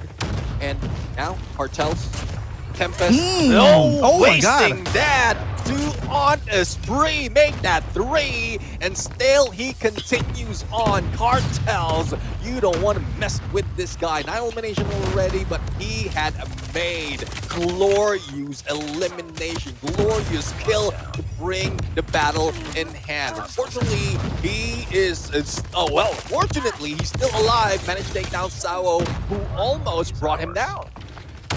That is definitely true. Aggressiveness is the one that we keep on seeing from these two teams. Is a matter of time to declare who will be the strongest team in playing the hard point from this map. Clearly, OUG doing their best, but Exclusive is really taking the advance in terms of position and also getting a lot of kill points. They know already where to go. They know how to definitely capitalize the angle. They keep on closing the sidelines. They keep on taking the advantage of the high ground. So that's why it really works well on the side of Exclusive, and OUG only getting 78 this time.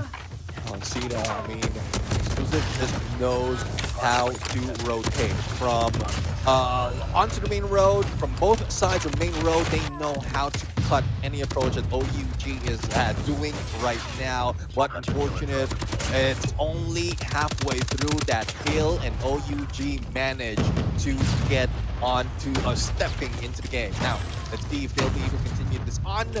Position-wise, spawn-wise, Exclusive is just one-sided. They do have operators like War Machine from Avere that would work, but would this bring them to a different high, or can OUG catch up? Cartels trying to go for the chase with Sao machine pistol for the takedown. Is going to be a good match, a close battle, as you can see right there.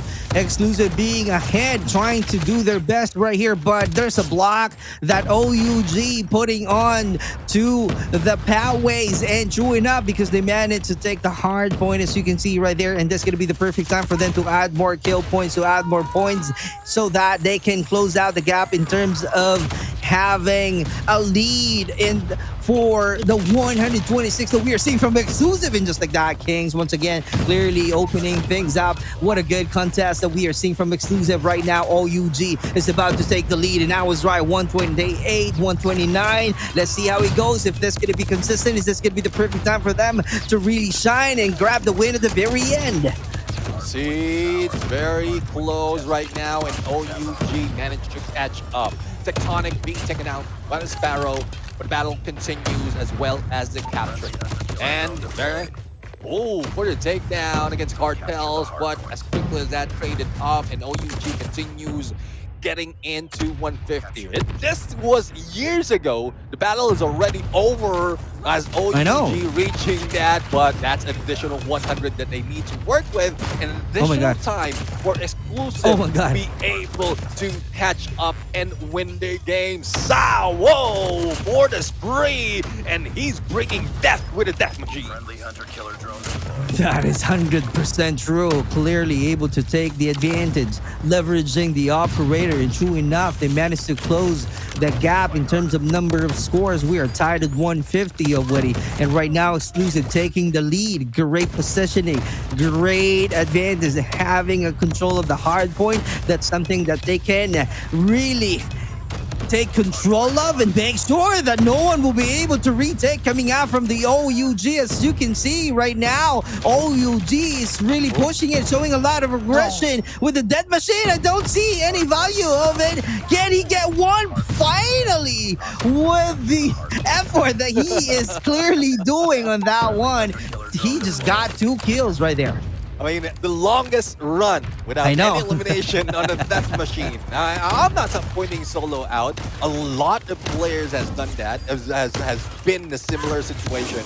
But now, Exclusive slowly taking back the point. Spawns is favoring them. But the way I'm looking at OUG, they might be able to break through if they can pull out Operator. And King now brings the Sparrow takedown after takedown. Make that 3 takedowns already before it expires. And now they can just jump into the point and gather more. But unfortunately, there's still more exclusive to deal with, even if that player in 4 solo steps in. The whole squad of exclusive takes it down. Clearly a chaos operator once again going up and clearly having a lot of value on the side of Tectonic. AU Rap is also helping out. Kings also being caught off guard, 171 to 203 on the side of Exclusive. They're still trying to perform well. It's a matter of mastery of the map. It's a matter of knowing where to go. All of the corners, the windows that they can definitely use. High ground clearly work things out on the side of Exclusive. On the side of OUG, they just really need to be consistent and make sure that they will have a great defense and check out the corners, but it's easier said than done, because right now, even if you got the control and you think 100% that, hey, this is me, I can definitely finish the fight on this position, and yet there's someone out there doing some flying. Yeah, I mean, definitely a lot of hiding spot, a lot of angles to take, and Exclusive is making sure that they have it covered one after another.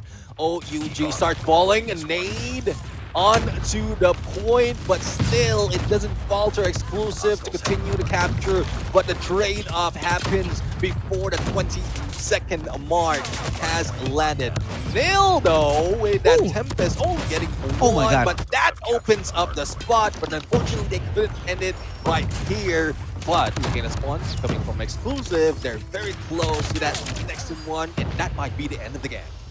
Exclusive know how to retake. Exclusive know how to go where to position themselves, and clearly they know how to get a kill point. And true enough, but OUG keeps on doing their best. They're doing some, a counter and have always the answer on the side of taking the control of the hard point. And just like that, oh my god, a lot of players knows that already, and they're expecting that one coming and taking the advantage of the operator getting 2-piece, kind of like that. Oh my god, that's a huge, that's really the end of the game. Exclusive getting the win.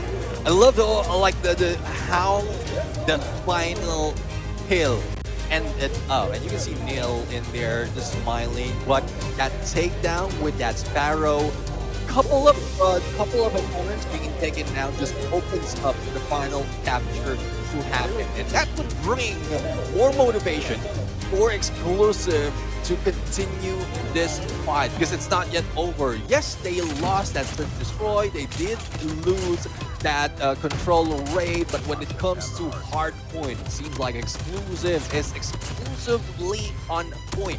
The only question though is, what are they going to bring in on Search and Destroy, and which map will they be playing? Because it seems like for the 72-point scoreline that they had on Coastal, that's something that you don't want to happen again, especially if you're Exclusive who wants to win again. It's a deciding factor, brother. If Exclusive losing the battle, I don't know what to say anymore. It's like a lot of effort being made already, a lot of discussions, a lot of great comms, and you are being happy because of your performances, but loses one match? Come on, man. So you gotta take control of the situation. You gotta make sure to carry all of the momentum. You gotta make sure to be consistent in duplicating their performances. Losing the battle on the last game, clearly exhausting, brother. So that's something that you don't want to have. Yeah, I mean, this is a long run that is happening between these two teams. You don't want to be exhausted. You always have, or you need that energy.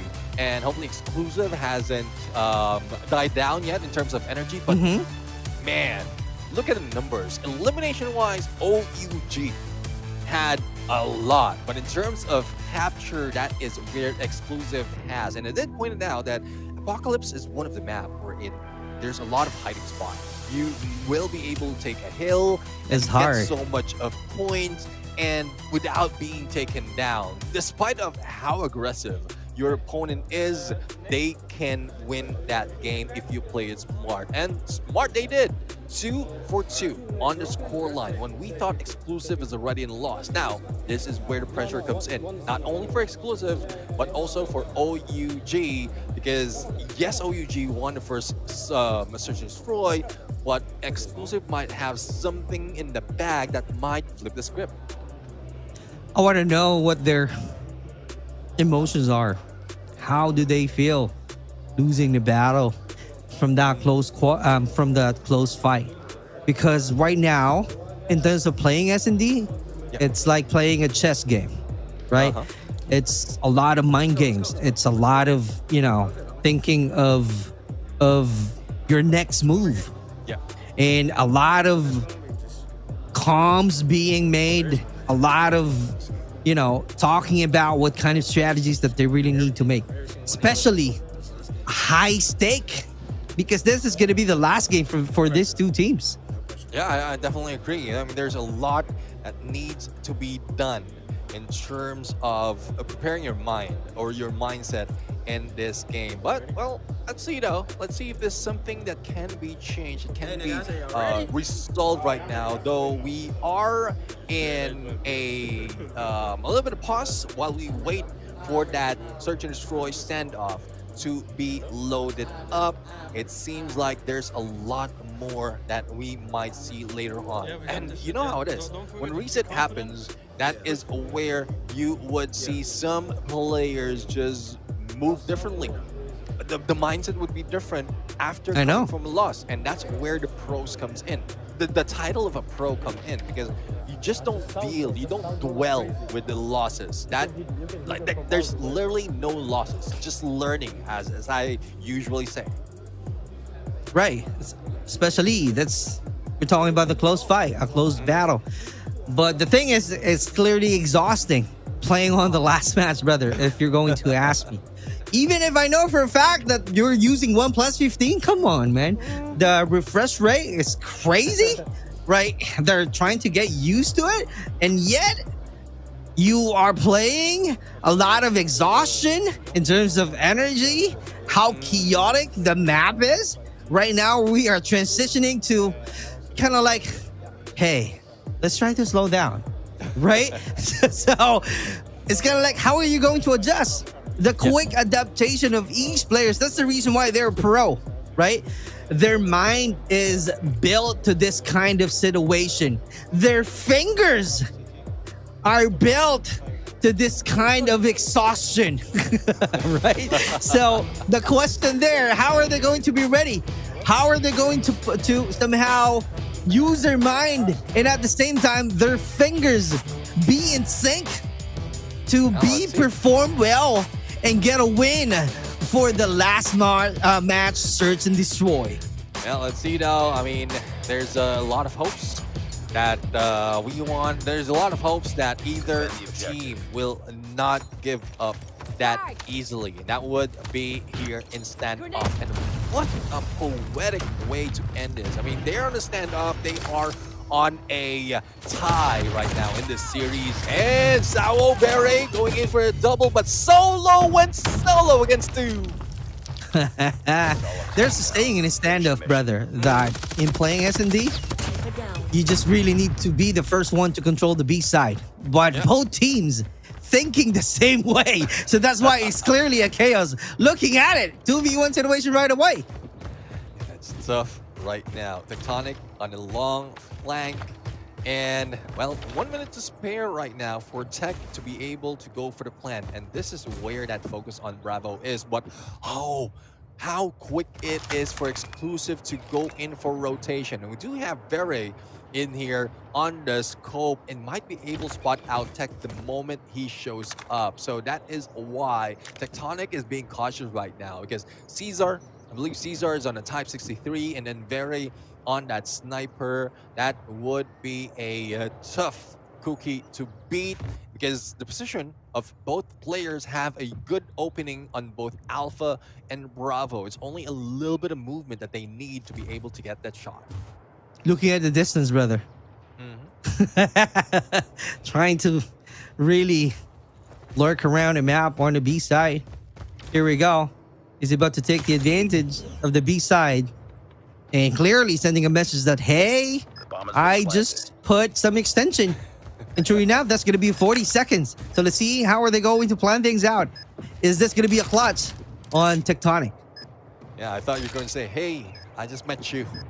But, hey, you know how it is. Like, they might be meeting up in a bit. Tectonic right now. Good position to take one down, but the backstab didn't work out. Caesar with plenty of time. Go ahead. Oh, that flex. Oh, come on, man. That flex.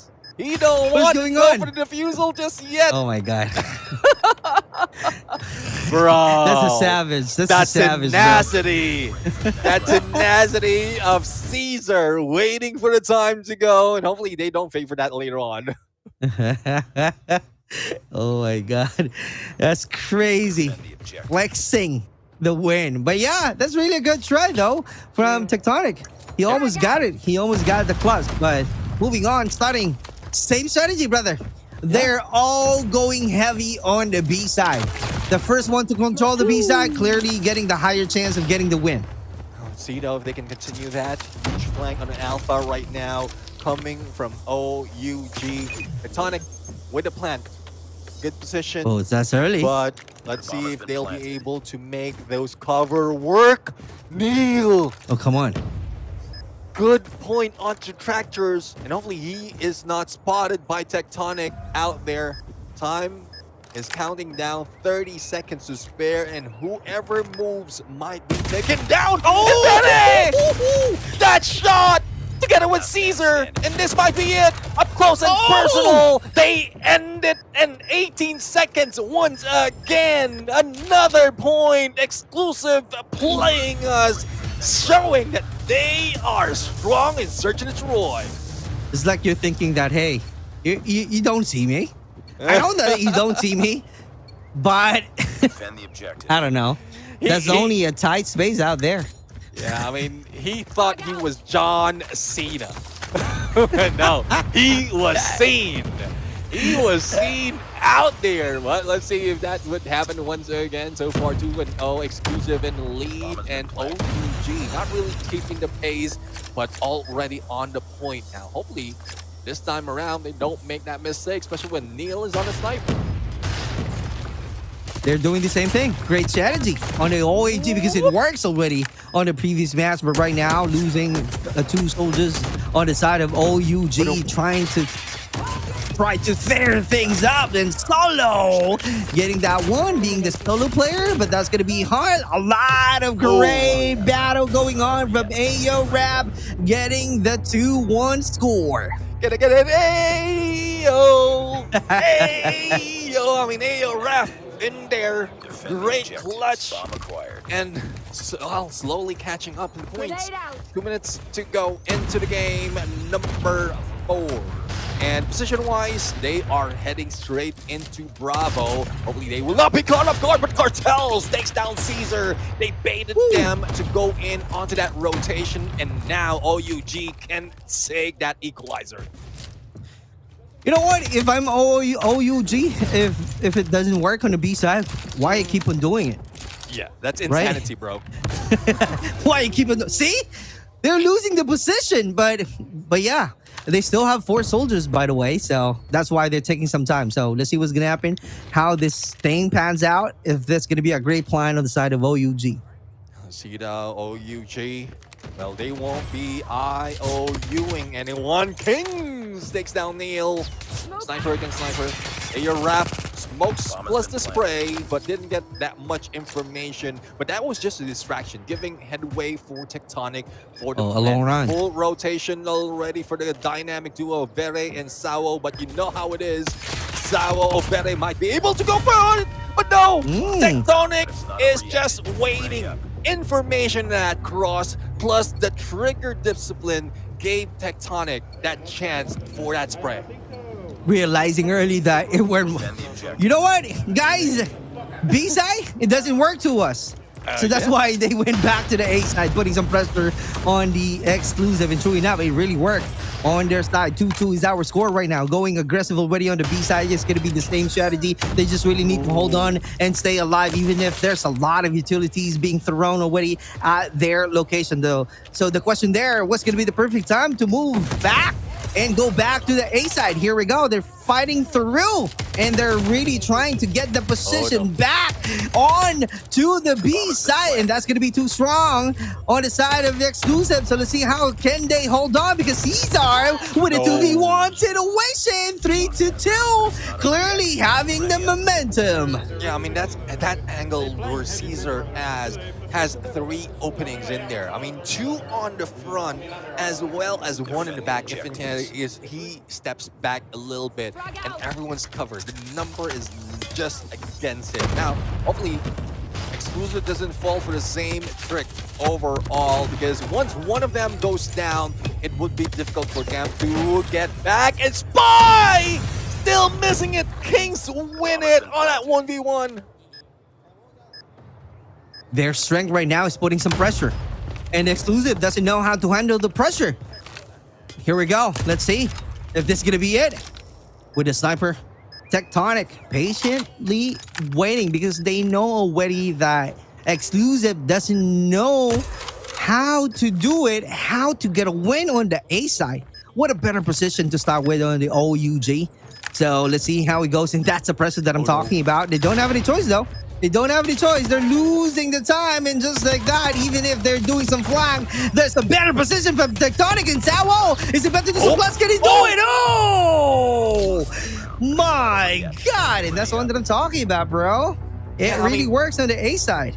It's not just a pressure of the numbers. That could have been a clutch, but the time is running and it's just difficult for Exclusive. If they lose out in early engagement, that's where their plan falters. Now, let's see if they'll be able to continue on, Femi! Through the smoke! And let's see if that will be on another one. Neil right now through the door. Everyone that jumps in, I guess they just read their position, and Vere might be able to do another one, but unfortunately he missed that from a jump. But they do have the advantage already. They are the attacker in this round, and all they have to do is play for 30 more seconds, and they are going and taking another point for their side. Are you seeing the trend now, brother? They keep on doing the A side. And after planting the bomb and putting some pressure on it, they're trying to do some better position. Even if there's a trade happening, they're still about to get a win, and just like that, 3-4. See, it works on the A side. Yeah, if it works, and that's where they follow through. Hopefully they continue on that, tying it up 4-4. But how can they continue if in case it stretches along? There's a long way to go. Exclusive now might be able to take momentum out of that win, but if OUG catches up with that plan, then they will need to adapt once again. So for now, they will need to take advantage of getting good position, taking those initial frags, and then deal with the plan. Good start from these two teams. OUG know already on how to have a great defense on the A side, so they're closing out the sidelines already in Exclusive. Too slow to have a better position, so that's why they're taking some time on the B side. So let's see how it works, because this is going to be a better, or something that we can question the strength of the Exclusive. And Neil right now adjusting the position and still holding on to the sidelines with the use of that sniper. Let's see. Here we go. We're still seeing a complete squad, brother. Yeah, full squad from both sides. Cartels takes a peek, takes that jump, and managed to see them on Bravo, but Tectonic on the flank. If in case he will not be spotted, he will not be heard, then that would be more than a Christmas surprise for Exclusive. So hopefully they move fast, and they are moving into Alpha, but Solo already waiting for them. Shots onto him, and unfortunately it doesn't land, but no! He managed to go in for a 2.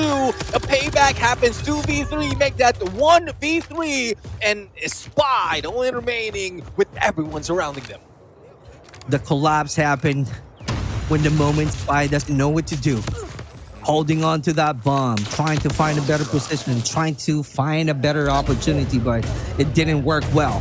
And that's the one that we saw right now, having a score to 5-3 in favor of OUG. It seems like pressure is going into exclusive right now because even how slow they move from the last game, giving a chance for Tectonic to go in for flank and listen in onto their position, it seems like exclusive would need to move faster. Now they move faster, similar to what we've seen OUG did in the early parts of this game. The only question though is, will they be able to protect themselves at a post plan? Otherwise, it would be another loss, giving OUG at match point. That's sending a message on the side of OUG right there. Trying to do some wall bang, sending a message that, hey, we are here, and getting that kill point right away. And that's really the first blood, but a trade happened already. That's a good shot. And because of that one, another win from Exclusive. I love, a great combination of aggressive and passive gameplay. Aggressive and taking the plan, and then passive and getting in position. And that's where they took advantage of how OUG has been playing it. Because earlier, from the early parts before that happened, they were, OUG was just moving fast. They are moving quick, making sure that one of the opponents will be going down. Now, they're playing it, Exclusives playing to that music, to that tune. And Caesar might be able to spot out Cartel or vice versa. Whoever moves in, but Bere missing that shot. He gets down, but Caesar takes down Cartel, making it for a trade. Whew. Let's see what's going to happen, because I'm predicting right now that Exclusive will be getting the win. And then after that, OUG will be finishing the battle for the standoff. I kid you not. That's going to be my prediction. Let's see what's going to happen if I'm right. If I'm wrong, I can accept it. Because now I'm seeing the gameplay of OUG. Yeah, definitely. It looks like it. And I've seen you take those predictions. It did happen earlier when he came home for Diabolo's bot. Spy right now. Well, this is the beginning of your prediction coming into fruition. And let's see if that would be the evolution of Exclusive oh my God. in this inclusion. You're on fire, bro. 3v3 situation right now. So let's see if my prediction will be the one about to witness on the side of Exclusive, because my prediction is 5-5. And then at the end, OUG will be taking the game. So let's see. Stallo! Oh my God, misses that shot. That's the one that I'm talking about. Kings is the only player taking his crown alone and rotating. So, but we still have 17 seconds to play right now. So it's clearly on the side of Exclusive. I kid you not. My prediction was right. I don't know what you're doing, bro, because you're jinxing OUG. Solo could have made that shot, but because you predicted against them, he missed. That's what I'm thinking, but let's see, though. Kings, right now, I know the accuracy. The backstab will be happening, and there you go, 5-4-5. Now, you did mention that on next game, OUG will take another one, but I don't want to throw you off your fortune teller game, because that is some other level, bro.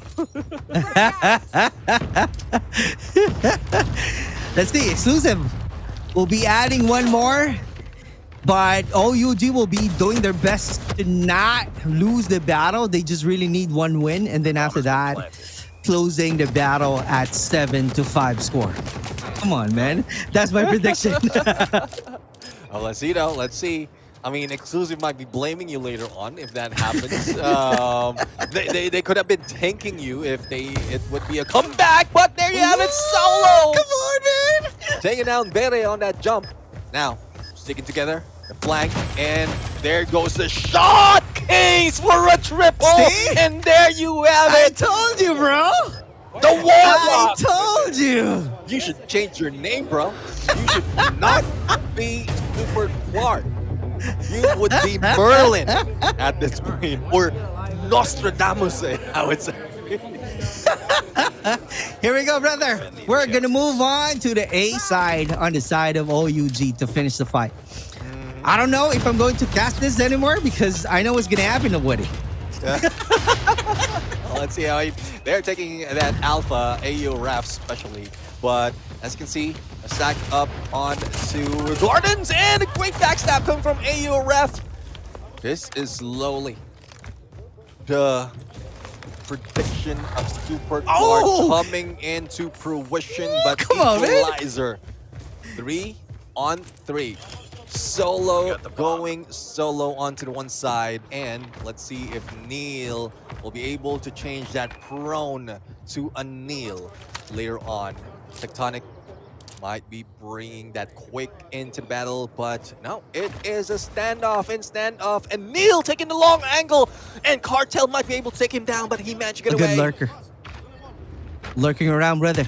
That's a good one. It's a different strategy. This is the first time I'm seeing Cartels right now. Yeah. Lurking. So it might be working for the flag. Oh, brother, it might happen with 7-5, bro. Oh, bro. I mean, I don't want to mess with you anymore. You might see my future in a downfall, and that might happen because of how well you're predicting everything. Now, let's see.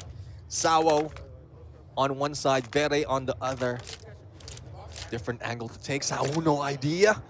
And out from the window might be the downfall. Solo on the other hand. Here's a footstep. Sawo spotted! And Tectonic making that shot, almost picks a double, and there you have it as Super Clark. The super mind of that game called it 75 with OUG for the win. Come on, man. I'm gonna be quiet now. I'm gonna be quiet. No, you can't. Oh, yes, you can. Yes, you can, because you're taking a break. That was really a great prediction out there. Come on, man. That's clearly insane. Supermind, as you said. Supermind, it works. It works. It works, bro. Bro, I mean, I've been doing this for quite a long time, and most of my prediction is a failure. But for you, it is on point. Now, let's see though.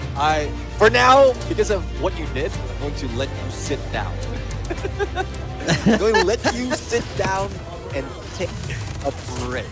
So, let's see if this is something that can be done by Cali later on. I want to see this, but as we look at the highlights right now, it was very close between these two teams. 2 points lead by OUG, not what expected, especially in the turnaround that Exclusive has done in this game. But, well, it is what it is right now, and still OUG is moving on. I love it, bro.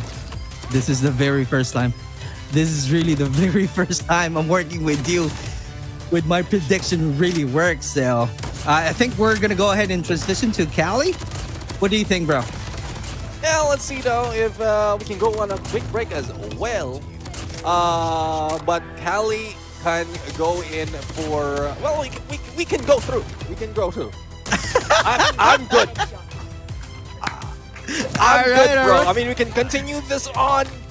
You know how it is, bro. I'm an OG. An old guy needs less sleep, so I'm okay. I'm okay to go on with this. But for Super Clark, I'm going to Super Clark, I'm going to let you rest. Let's bring in that Cali guy.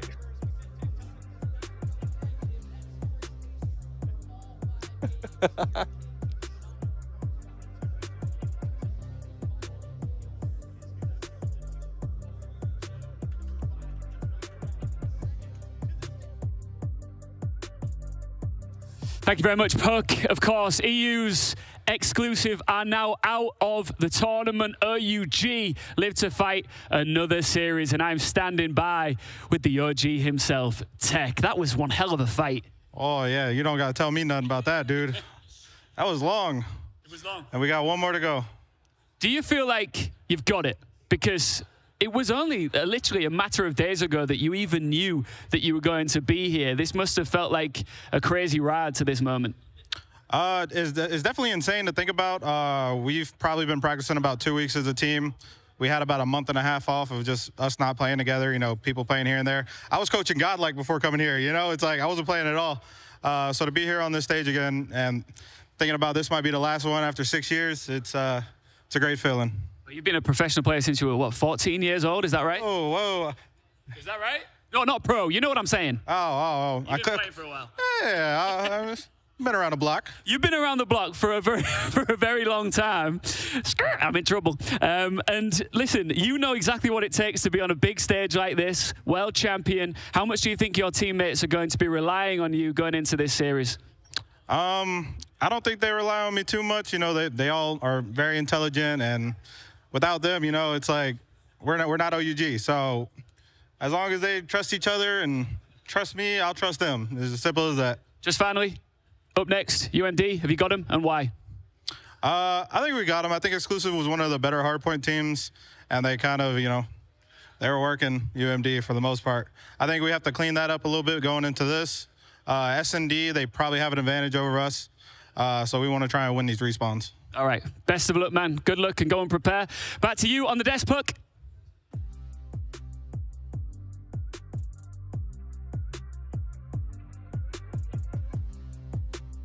Here all throughout, and I'm not quite sure what that. I want to jump in and say that he's a player all throughout, not just in game but also out of the game. But that's Cali. Cali's been a player. Oh man, since last years year, ago. last year, I mean, it was crazy because like Tech is really such a chill guy. And no matter how great he is, he's very humble, very fun to have in your group. But you know what? We're going to dive into this game. Much emotional here for me because two of these teams, you know, only one has to go and one has to advance to the group stage. Not the group stage, but I'm clearly stuttering here right now. I am in panic mode. This is my team playing up against Amigos. So, yeah, a lot of stakes here right now for these two teams. One team will have to go to day 2 of the playoffs. Unfortunately, one will have to be eliminated here in this tournament here in day 1. And I'm looking at it, well, they are in a good lead right now, 106 to 41 before the next hill opens up. And, well, New Gen Ninjas. In terms of position, they are the good spot, especially on this rotation. But unfortunately, they were taken out from the second floor, and it would take some time. But as you can see, there's a few more. Even Viper could have survived that if the smoke didn't die down. Now, it is catch-up time coming from Amigos, and let's see if these friends will be friendly or will they be frenemies. I mean, it's still going to be a close, contested series here. Just utilizing the smoke to increase their survivability inside of the point here is Amigos. Really had it rough on the initial.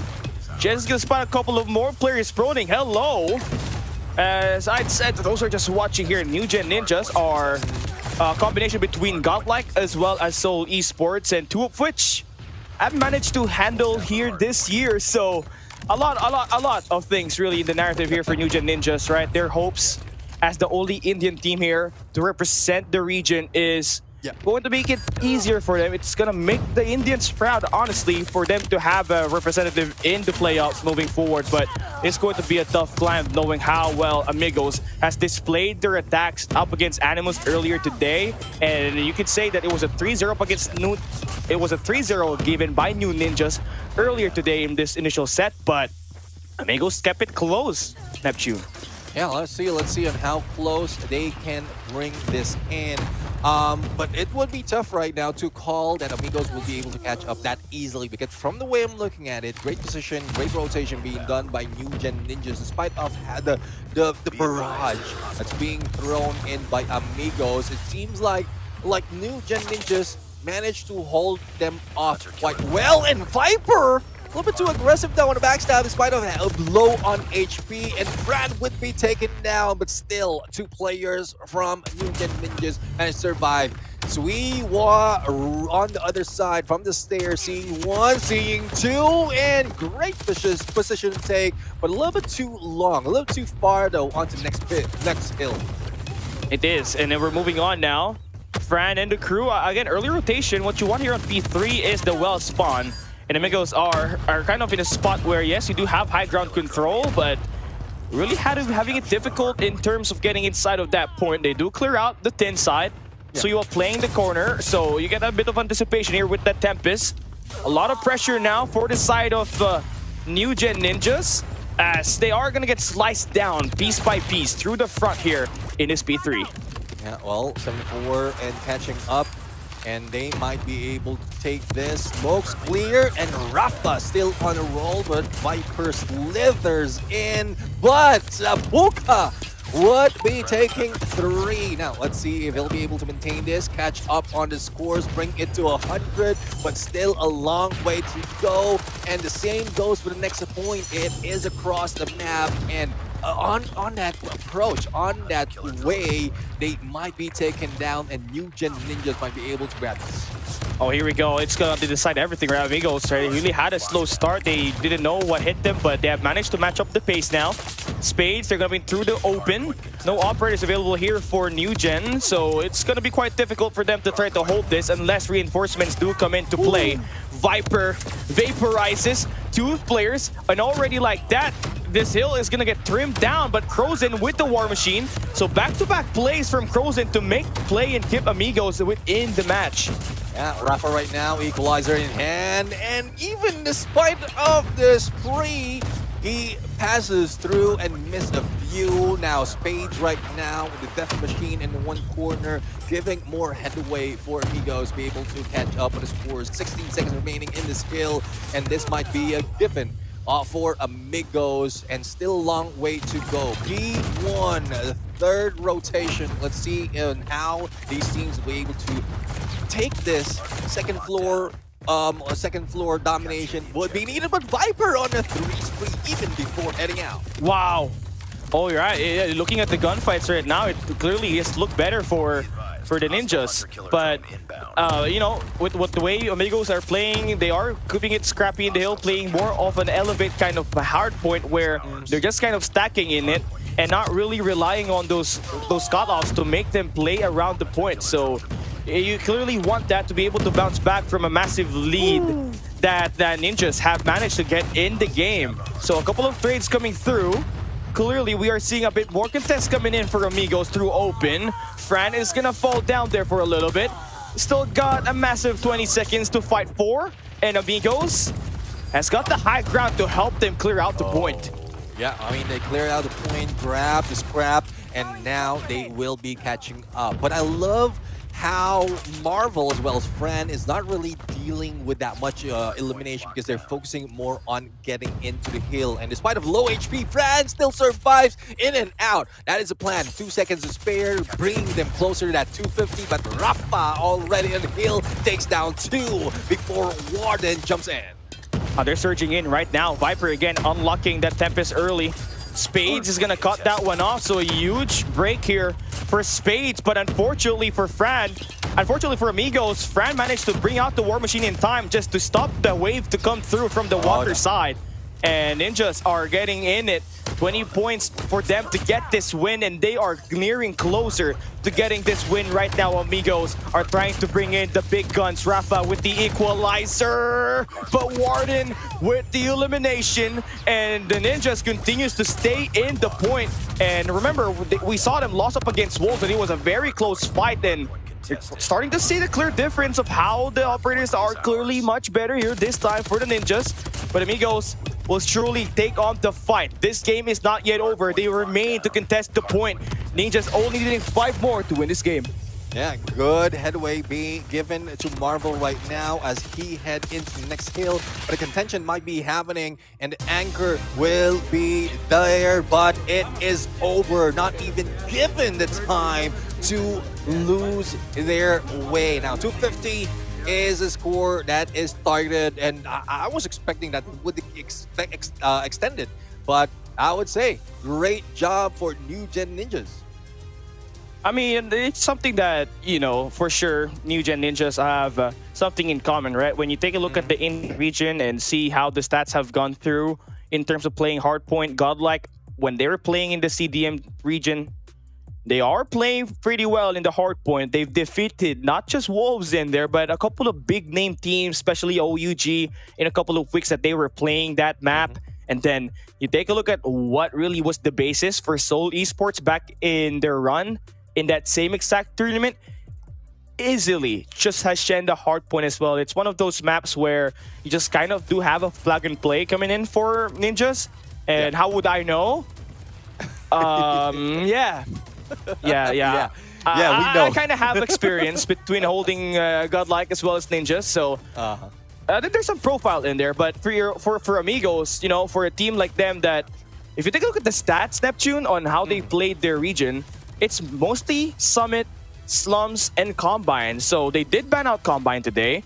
Yeah. But the crazy part about this is that they opened up Apocalypse instead of a Summit, where they have looked pretty strong in their region. So that really makes you question things on how they want to try to take that hard point later on. But this one, definitely coming through the likes of Viper. I feel like him with that Tempest was just such an amazing player in cutting off those guys. Well, definitely that is amazing coming from them. And, well, it's amazing as well that we're seeing that hard point finish off. But what I say is New Gen Ninja, yes, they did win, but Amigos really didn't let it go that easily. They put a fight, they tried to close the gap, but it just so happened that New Gen Ninjas knows how to protect themselves. Even in the final moment, they are focusing on scrap point and then headway into the next hill in anticipation that one of their players fail. And that's what I love about a team. If you foresee what is the next step and everyone agrees to it and it comes into fruition, then you would definitely get a win. So that is one win for New Gen Ninjas. And let's see on how they're going to work out on Search and Destroy. Now, a little bit of insight. On this for Search and Destroy, especially on Tunisia. What is your read on Amigos, who's going against New Gen? It was pretty curious, like how this one gets laid out though, because like you have Amigos playing map number 2. They are team 2, so they get to pick the second map, which is Search and Destroy. And you would think we would be right back in the coastal, but they are trying to change things up in here for a little bit. Tunisia is one of those maps where, you know, they want to try to throw a curveball here. And I think that might be a strong pick as well, knowing that Soul, as well as Godlike, back in the days before this merge happened, and now they're known as Ninjas, they have had troubles running Tunisia as a map in general. So maybe that's where this kind of ideation do come into play for them. So you kind of look upon it and see if, you know, you lose it, it's fine. You still have a Crossfire map number 3, but yeah, Tunisia, you want to try to experiment, but really, I hope they do something. They do bring something out of the bag and make sure that they come out swinging here, because the last 2 S&D games that they have played here, Neptune, has all been played in, I believe, an overtime. Oh, well, let's see though. Let's see. I mean, I want to see an overtime right here, especially between these two teams, and bring a little bit more of tension. Well, sorry, Callie. I'm pretty sure that the tension for the teams also brings tension for you, but we want to see a fighting game.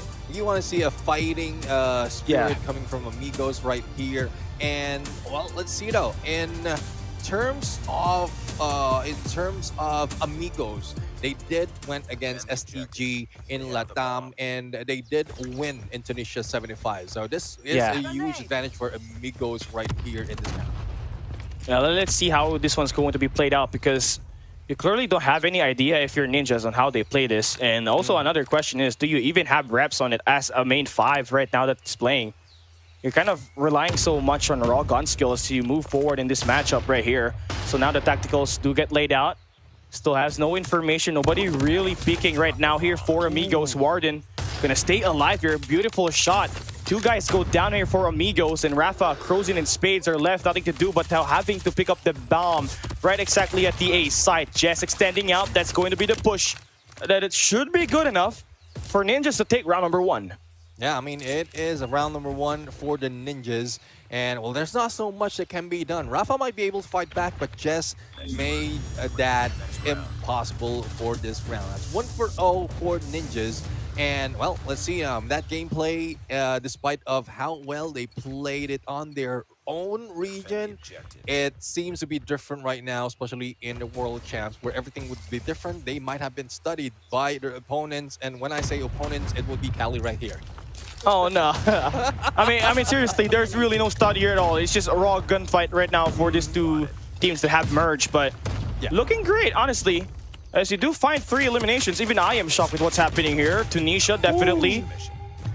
looking pretty good on the defense. I mean, how do you even win a Tunisia, right? You start with that kind of example on your research, and it all attributes to having your sniper to really become the difference maker for you. So you're looking at the gunfight here. Marvel up against, I believe, was Wolves. He scored 12 kills up against King and Zai. So he run the fade, and he did win it. So he's running loose, pretty confident in that gunfight department. So if you're Spades, that is your task right now. You need to be able to get those first bloods and maybe shut down Marvel in his early fights.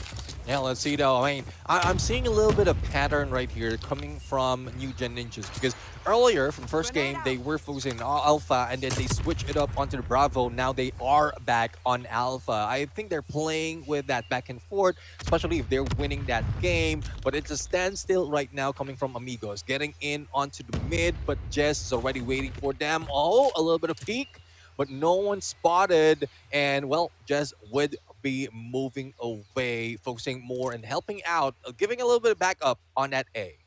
I mean, Marvel is really a tight spot right now on that B side.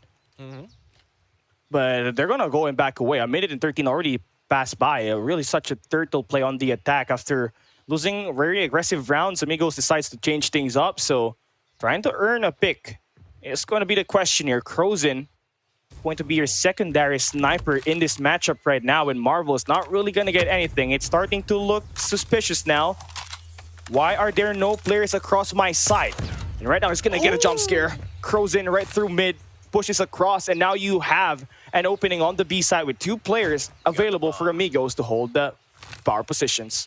Yeah, I'm quite sure if that was intentional, but the position, the timing that they had against Marvel was pristine from both sides. But Jez managed to go in for a takedown. That's a 4v4 situation. The plan is happening right now on the side of Sapuka. Only 2 on the contest, and Jez right now slowly picking in, but a little bit too slow. But a backstab from Crozin, from Jez rather.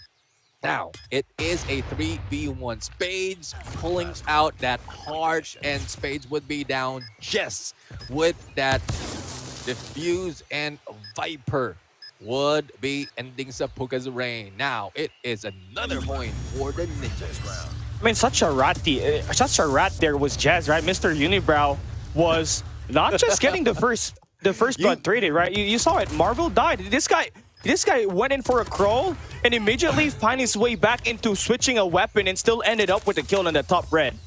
So you can get away with that, Mr. Unibrow. Yeah. If you have Unibrow, people will just overlook you. It's okay.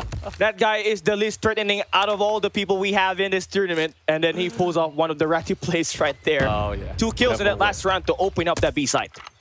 Well, let's see now if that can happen. Crozin, a little bit of shot, but a few meters off. Now, let's see if they will be able to anticipate what both of the teams will be happening. Bomb would be left out. Spades right now on the peak on both sides, taking guard, but no one to be seen just yet. It is very close between Crozin, and there goes a takedown onto Jess. So you mentioned about Rat, and you know how it is, they exterminate. Yeah, there's the first blood here for Amigos. But now the biggest problem right now is trying to get yourself to pick up the bomb now. Because you clearly will have to take time to get that. They're trying to find for the exit kills here. And waiting there is Warden around the garden side. But they're slowly starting to see the build-up here for Amigos. Are they aware that they don't got the bomb? I think they are. I hope so. Yeah, they're waiting, and there you go. They kick down one of the transition players for the side of Ninjas. You take down the B side there as well. It's all down to Marvel to hold this. It's kind of a 2v4 situation, so numbers-wise, this is not going to be looking good for him. The longer that he takes standing here, it's going to put him in more trouble in this game. Yeah, definitely. I mean, he does have a good angle, and there you have it. Crozin finishing both Marvel and Viper. And, well, that is tough right now. And Marvel has held that ground for so long, but unfortunately couldn't take down anyone from that attacker, or from the attackers from this area. Now, let's see if that's something that Amigos would take advantage of.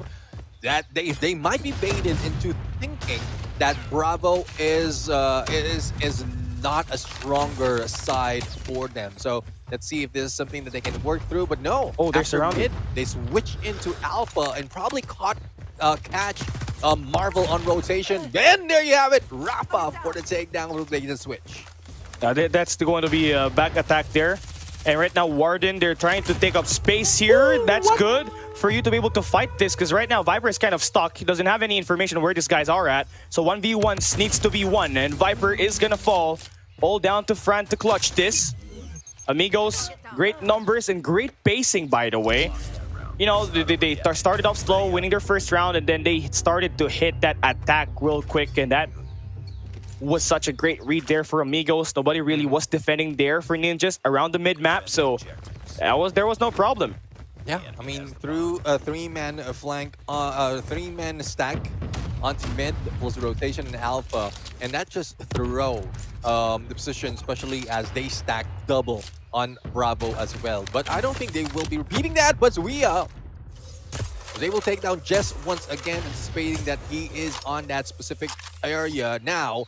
4-man stack onto Bravo, also reeling in the rest from the Ninjas, but Marvel still taking the same angle. Let's see if he'll be able to make those shots, but unfortunate for them, it's now a 3 versus 3. Oh, Viper is gonna have to fall back here. So we have Amigos still debating whether do they want to take the plant here.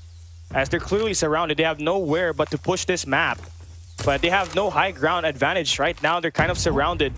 And Viper is starting to make slowly, surely push through. Trying to wait for that sound cue to happen. Marvel is going to get shot down. Really big gunfight being won here. Warden, okay. What? Spades, it's a 1v1 situation now. And a chance for you to tie it up before he switches sides is on the line here. And Warden is forced to run back. Does he even know? Oh no.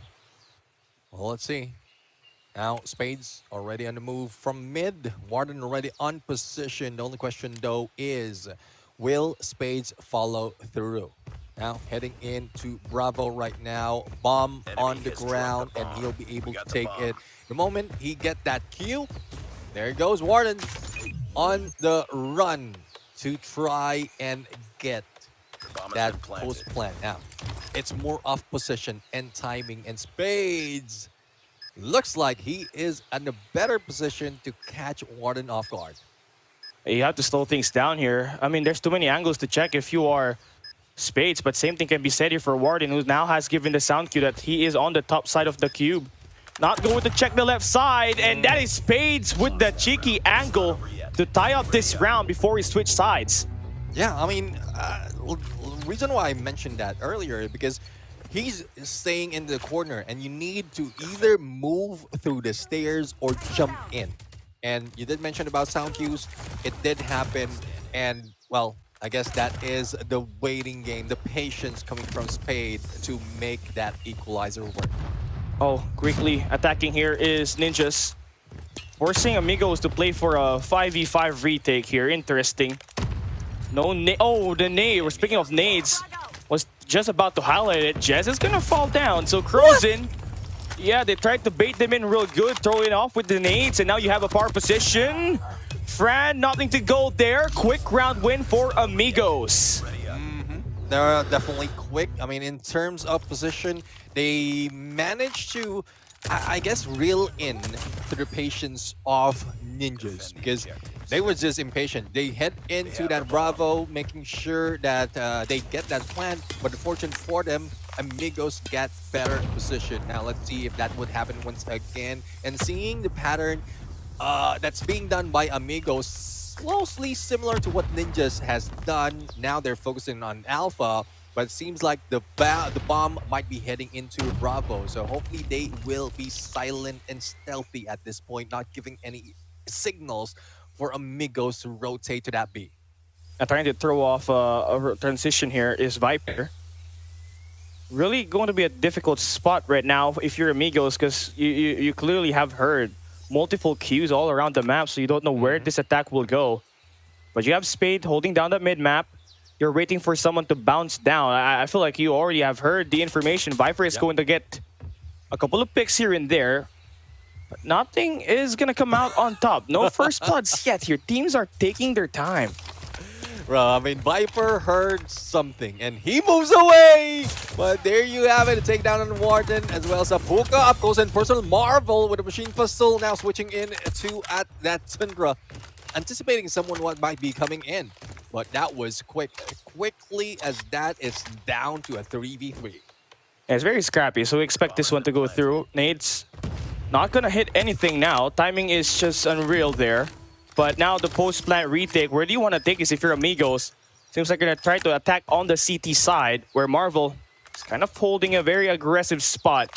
You lose this, you get stunned. You're just kind of in a very dead moment right now. So you're kind of playing with your life here. Losing, missing shots. But you do have information that there are two guys here. Spades runs the fade. That's the first skill. Viper follows up with the sniper. And now it's all down to Suiwa with only 12 seconds remaining here. On a high power position is Fran. Head glitch in the board. Ninjas will tie it up. Yeah, they tie it up, but I love what Amigos did there in the bait switch against Marvel. Because that could have been a good run for them if they manage to rotate, catch that one guy as well in a snipe, but unfortunately it is not happening. Now 4v4 right now, and Crozen taking down Jizz, anticipating on that quick turnaround. Now let's see if they'll be able to trade this off. Amigos still a full squad, focusing on Alpha. And Viper, as well as Warden, would need to move quickly, but together. That is what is needed. Yeah, you need to trade that first blood first before you even talk about the win here. That's kind of an unfriendly sight to have, and Viper is gonna fall prey to that. Marvel, still pretty much alive. Still checking for information. Does he spot Spades at that spot? A very cheeky angle. I think the box, the two top box that you got there, right around Nook is what really set things apart, but he finally spot that person out off the round. Marvel trying to will this team in the best possible way for them to win, but Crozen responds back with the kill, taking down Fran. It's a 2v3 situation. That bomb actually dropped right around mid, so you're waiting for Warden to actually try to move around the map and actually try to create a distraction. Crozen will not hear this. What? Hello?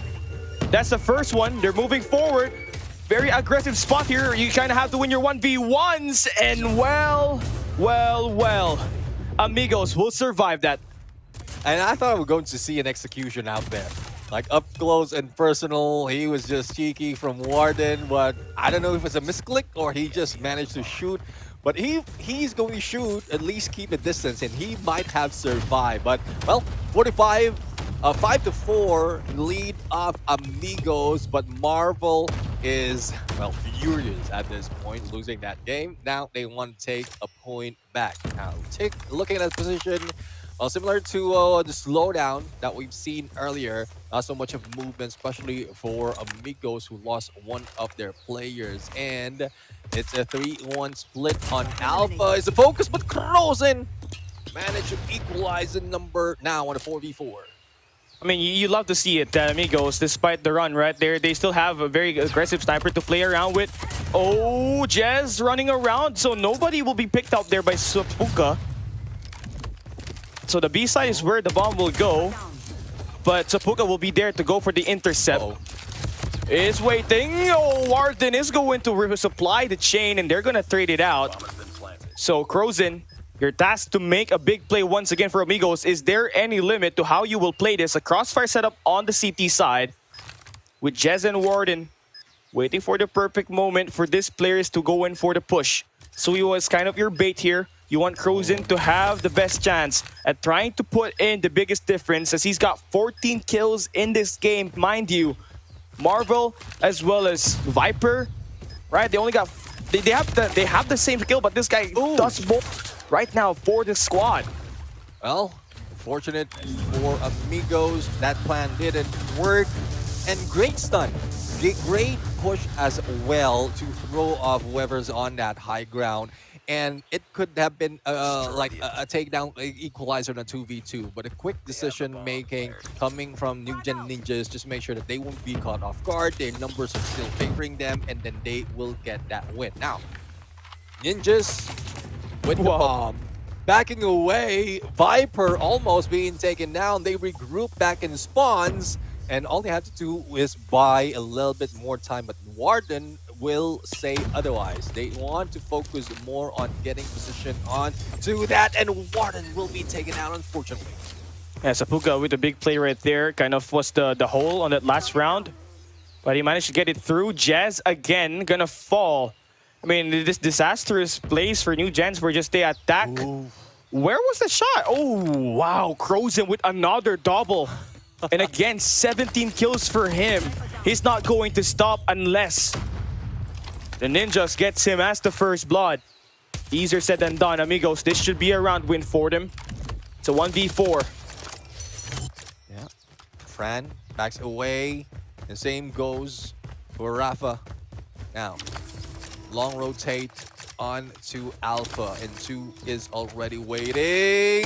Spades right here being taken down. Now, dance is on. The split might work to the favor, but a clutch is also potential. Fran right now moving too quick, but time's running out. 30 seconds more, and everyone from Amigos is on their toes, and Suiwa will take Fran down, taking the lead as well as a match point. Yeah, looking pretty good there. Again, on the defense, all you have to do is wait for Crozen to get the first blood or even the mid-round kills for you. 17 kills, really running it up. And you can see the passion from, again, from the LATAM teams. Yes, they may have had troubles with their visas a couple of years back, but here they are complete and are 100% ready to try to get themselves another LATAM team in the day 2 of this competition. Yeah, let's see though. I mean, there's still a lot to go, but Crozen already on point, trying to get headway in position, but look at where Warden is. I mean, Warden is just in there lurking, and well, he might be meeting up, and there you go! Spades heard him, and I think that was sound cue that threw him up. Warden almost going in for the backstab. Yeah, this is going to be quite rough now for your boys from Ninjas as they're slowly getting shut down here. All down to Marvel in front to maybe work up a miracle as Amigos will look to lock in their map pick. Seems like we're guaranteed a map number 4 and map 5 here with the way that this round has been played out. Yeah, I mean, looks like it, unless a miracle or a clutch happen, and Marvel would be the guy who might be able to start it. Now, information has been relayed. Rafa would be in there, a little bit of back off to give an opening to Marvel, but no! There goes the glove. Now the gloves are off. Rafa might be going in for that push, and Marvel has nowhere to go. All they had to do for Amigos is wait, and there goes Rafa for the finisher. The win goes to my friends, to Amigos. To Amigos. Yeah, this 5-man squad, right, led by Dad. Again, they have had a couple of guys that were former players. You're talking about Dad. He was playing for Inco Gaming back in the days where he was part of that lineup where you had Lucas in running numbers on that SKS. So that really is one of the key here, right? You have coaches that are willing to put in the work, put in the grind to like elevate your team, and that S&T. You had variety of playbook actually opened up there for this squad. You had on the attack a couple of moments where they were trying to play for space, not really picking up the bomb, and you know, those aggressive assaults. So they're trying to mix up the pacing of this game to really throw off Ninjas, and that worked out at the end. And Crozen really had a highlight gameplay here. 17 kills as the sniper. I would say, yeah, as a sniper, as a lone sniper, he's got 17. You combine Marvel and Viper's play here, they only have 14 elimination in total as a sniper duo. So, yeah, talk about the impact from Crozen. Despite the shutdown that Suiwa was taking all over the map, for as long as Crozen was alive, they are running and winning on the defense. Yeah, I mean, the way, and this one thing that you pointed out earlier, the way Crozen is positioning himself, like he is a sniper, but the way he is running his point is pretty much like a rusher. He's always fast in position, getting all those, and now, as you can see, he is also on point when it comes to those quick scopes. Now, I'm loving how Crozen is showing up right now, and let's see if this will follow through, especially in control. I want you to ask Warden what was the intention there. Was that an execution or was that intentional? Because that could have been done from a distance, but I don't know. I don't know who's going to scold who later on, Callie. Yeah, but I feel like, in the moment that you really had those kind of moments where you really have less time to decide how you will play it. But I feel like for Warden at that time, right, as soon as he got that first kill, he should have rotated right around the ramps all the way to the CT side spawn, so that these people would have enough for these people to look over to your side and let Marvel actually take up space in the map. But there it goes. That's map number 2. We're trying to load up to map number 3 right away. We're heading back into a crossfire. So the last time that these two met, you already know it was sold out wanted, but it had to go to around number 5. So this is not an easy bet for them, honestly. So you have to fight tooth and nail to be able to get through this surging Brazilian squad. We are ready to go as we hop into a crossfire. Ninjas as well as Amigos on their map number 3. Winner of this map will have the opportunity to be one map closer to the World Championship Day 2, where we have the playoffs available for them to get. Definitely. I mean, they are getting close. Now, let's see, though, on how this will be handled by the team. We featured Crozen already, as well as noted Marvel as well in the snipes. They do have accuracy, but it seems like in terms of rushing in, it is Amigos who was impatient and was caught off guard with that nade, and it follows through. Even Fran is on a frantic spree to go in for those elimination, and seems like Amigos would be lost in a little bit, but slowly catching up. Yeah, they're winning their gunfight slowly and surely here. Still a lot of attack that's happening all around the board. It's just running and shooting. Not really much things to really think about right now, but to play on the OBJ if you're Amigos, and if you are Ninjas, right, you just have to work through and go in for the spawn trap as much as you can. Let's see if they can pull this off. So far, it is New Gen on lead, 5 lives lead, as well as Amigos right now on a double tick capture on Alpha. But well, New Gen Ninjas are not really facing that much. They might be giving that Alpha away and then pulling them in onto that Bravo to continue the spree in terms of elimination. Jazz, little bait, and there goes the switch. And Warden and Viper for the follow through. I love it. Alpha now on the final tick, averted by the Ninjas. And 15-8 is in nowhere Amigos want to be right now. Seems like New Gen Ninjas will be winning this game. Yeah, Marvel, this should be around now in their bag. And Marvel has 5 kills. Everybody really confident in winning these gunfights. Nobody really stepped on the brake pedal. As we saw Ninjas not really letting loose. I mean, you would think that after a couple of gunfights where we saw it was 24-24 on the live guide, I think we had a tie, right? You saw Amigos actually find the resistance away from the pacing that Ninjas was throwing in this game. But then it just kept coming. I felt like they got overwhelmed, but it's all about the defense here for these two teams. Amigos are also strong on the defense, so if you're Ninjas, this ain't going to be an easy game. You have to fight it here.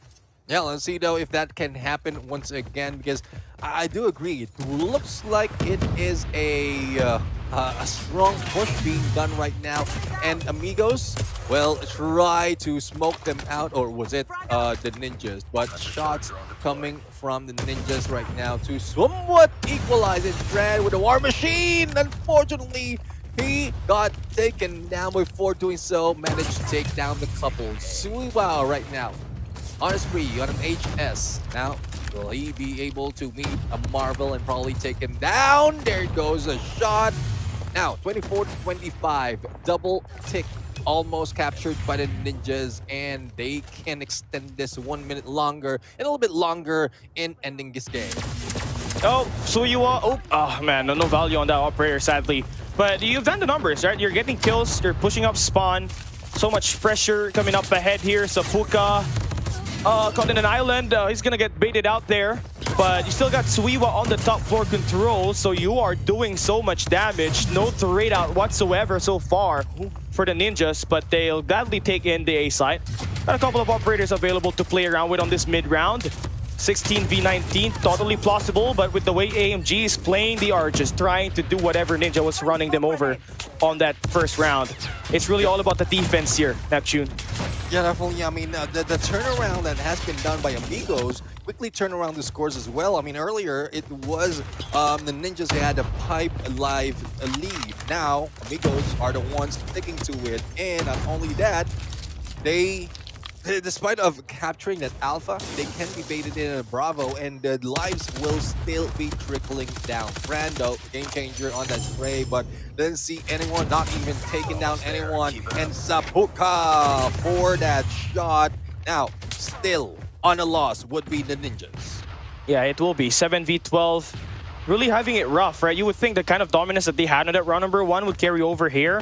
But then looking at Amigos, they just really prefer the defensive side as well, pushing through, really aggressive. So now you start to see this game start to slow down a little bit. Rafa, still very much alive here. Spades with the big shots. 2 elimination, Viper and Warden are down. It's a 3v10, so this should be a round right now for Amigos as they win their defensive side. And that's one thing that worries me, especially in Control, because we know for a fact when Control has been introduced, it's more of a defense-oriented game. Now, some teams on specific maps turn things around wherein even if they're an attack, they can turn, like, they can win all those gunfights, even deal with those captures. But I'm not quite sure what the plan is right here. Someone will need to change the pace of the game wherein you're the attacker and then you're still the ones being aggressive and winning the game. Yeah, Jazz is going to have the Sparrow line up here right now. 28-27 on the score line. Evenly traded, I would say. Marvel and the crew are facing a little bit more welcoming love here from Amigos on the A side. So pretty stacked there. You don't want to be able to push that. You want to try to isolate gunfights. And again, for Amigos, they're starting to play it a little bit slower and starting to counter how Ninjas are playing around the map. Yeah, I mean, this is the turnaround. This might be the flip that we are seeing, and right now it is equalized. Now, the capture on Alpha, I think it's just a let go. They want that to out of the picture already because it's quite hidden. They want that Bravo to open up, but they need to deal with elimination as well. 21-21, 2 minutes to spare, and Bravo is now open for the taking by Amigos. The only question, though, is what position would New Gen Ninjas take to be able to dwindle down the lives of Amigos? I guess this is it. Marvel in prime position, but unfortunately he has been taken out. Oh, Spades trying to run the fade. Oh, Crozen, I tell you what, has had the numbers in this game right now. 18 eliminations for him. It's a battle between the snipers and this long-range engages. Fran will decide to take the swing. A big double there to keep the lead in their hands, but the B side, it kind of needs a little bit more help as Rafa now has overextended and now is taking space. Overtime, you are seeing Amigos going for the shutdown on the spawn. Warden trying to put a band-aid on the solution. It's not gonna work. Amigos has taken over space here in this B depot. I mean, slowly but surely, they push them into spawns, and now with the operator available, they will try to fight back. Fran, not really making those shots. Only 3 players remaining, 3 lives remain, and I hate it, but I called it. Someone will be changing it up. Now, those in the attack, you don't see this. Most of the time, it's defensive, or those in defense who would be winning the fight, but that's what threw the Ninjas off, leaving only one Warden to deal with 7 lives from Amigos. Yeah, looking pretty rough right now for Amigos. He's gonna get hunted down. A minute is going to be left in the clock. So Amigos, again, you're dealing time on the B side as well. So you have the advantage on the ticks. And when you come right back on maybe a game number 5, you would be on the attack. Or you would be on the defense. So everything going good for Amigos. Warden trying to run away. Again, spending so much time to ruin the Ninjas in terms of operators. Well, let's see though. I mean, Amigos are not really faced right now. All they have to do is either take down Warden or get to that Bravo. Now, Warden is still slippery. No one moving in quickly, but once everyone closes in, this might be it. And there goes the step in Zapuka. Miss and Bravo potentially captured, and Warden couldn't move. Left in the corner right now, and there goes the OBJ. There you go. Game point right now for Amigos. So much pressure right now for the Ninjas in this battle at the moment. Can they go up and do something on that attack side where they have been terrible when it comes to making the push? Amigos are on the point to take a revenge and take game point in this matchup. Yeah, this is what I'm talking about. I mean, earlier it was a defensive winning. Now, Amigos knows the plan to go in defensive. They switch around on the attack earlier, and they might be able to get this unless Ninjas make a change. But so far, it is a trade-off after trade-off, despite even with that operators available, as Sparrow can only get a couple, and now Amigos slowly trying to steamroll and probably set a spawn trap for the Ninjas, but hopefully the Ninjas will be able to move in, especially on that Alpha, and there you have it. Spotted in information. One is on A, capturing the first stick, off to the second, and the rest will follow soon. Oh, things are looking impossible right now for the Ninjas. They are dying, there's no capture going on, and there's just so much power position. This is not getting called out right now. A sign of life though. 16v20, Warden almost about to unlock the equalizer. Access through the spawn. He needs to find something, but his teammates not really there to help him out. So the transition looking quite horrible right now, but you are trying to extend out the time. Yeah, I mean, they are extending the time. With that 1 minute, it will be close to 2 minutes to play with that 5 or make that 4-point, 5-point lead or 5 lives lead. And Zapuka is still on a waiting game. He has heard someone. This is Brand right now. Nades might be thrown onto him, but everyone else will be waiting. Ropey already on the site.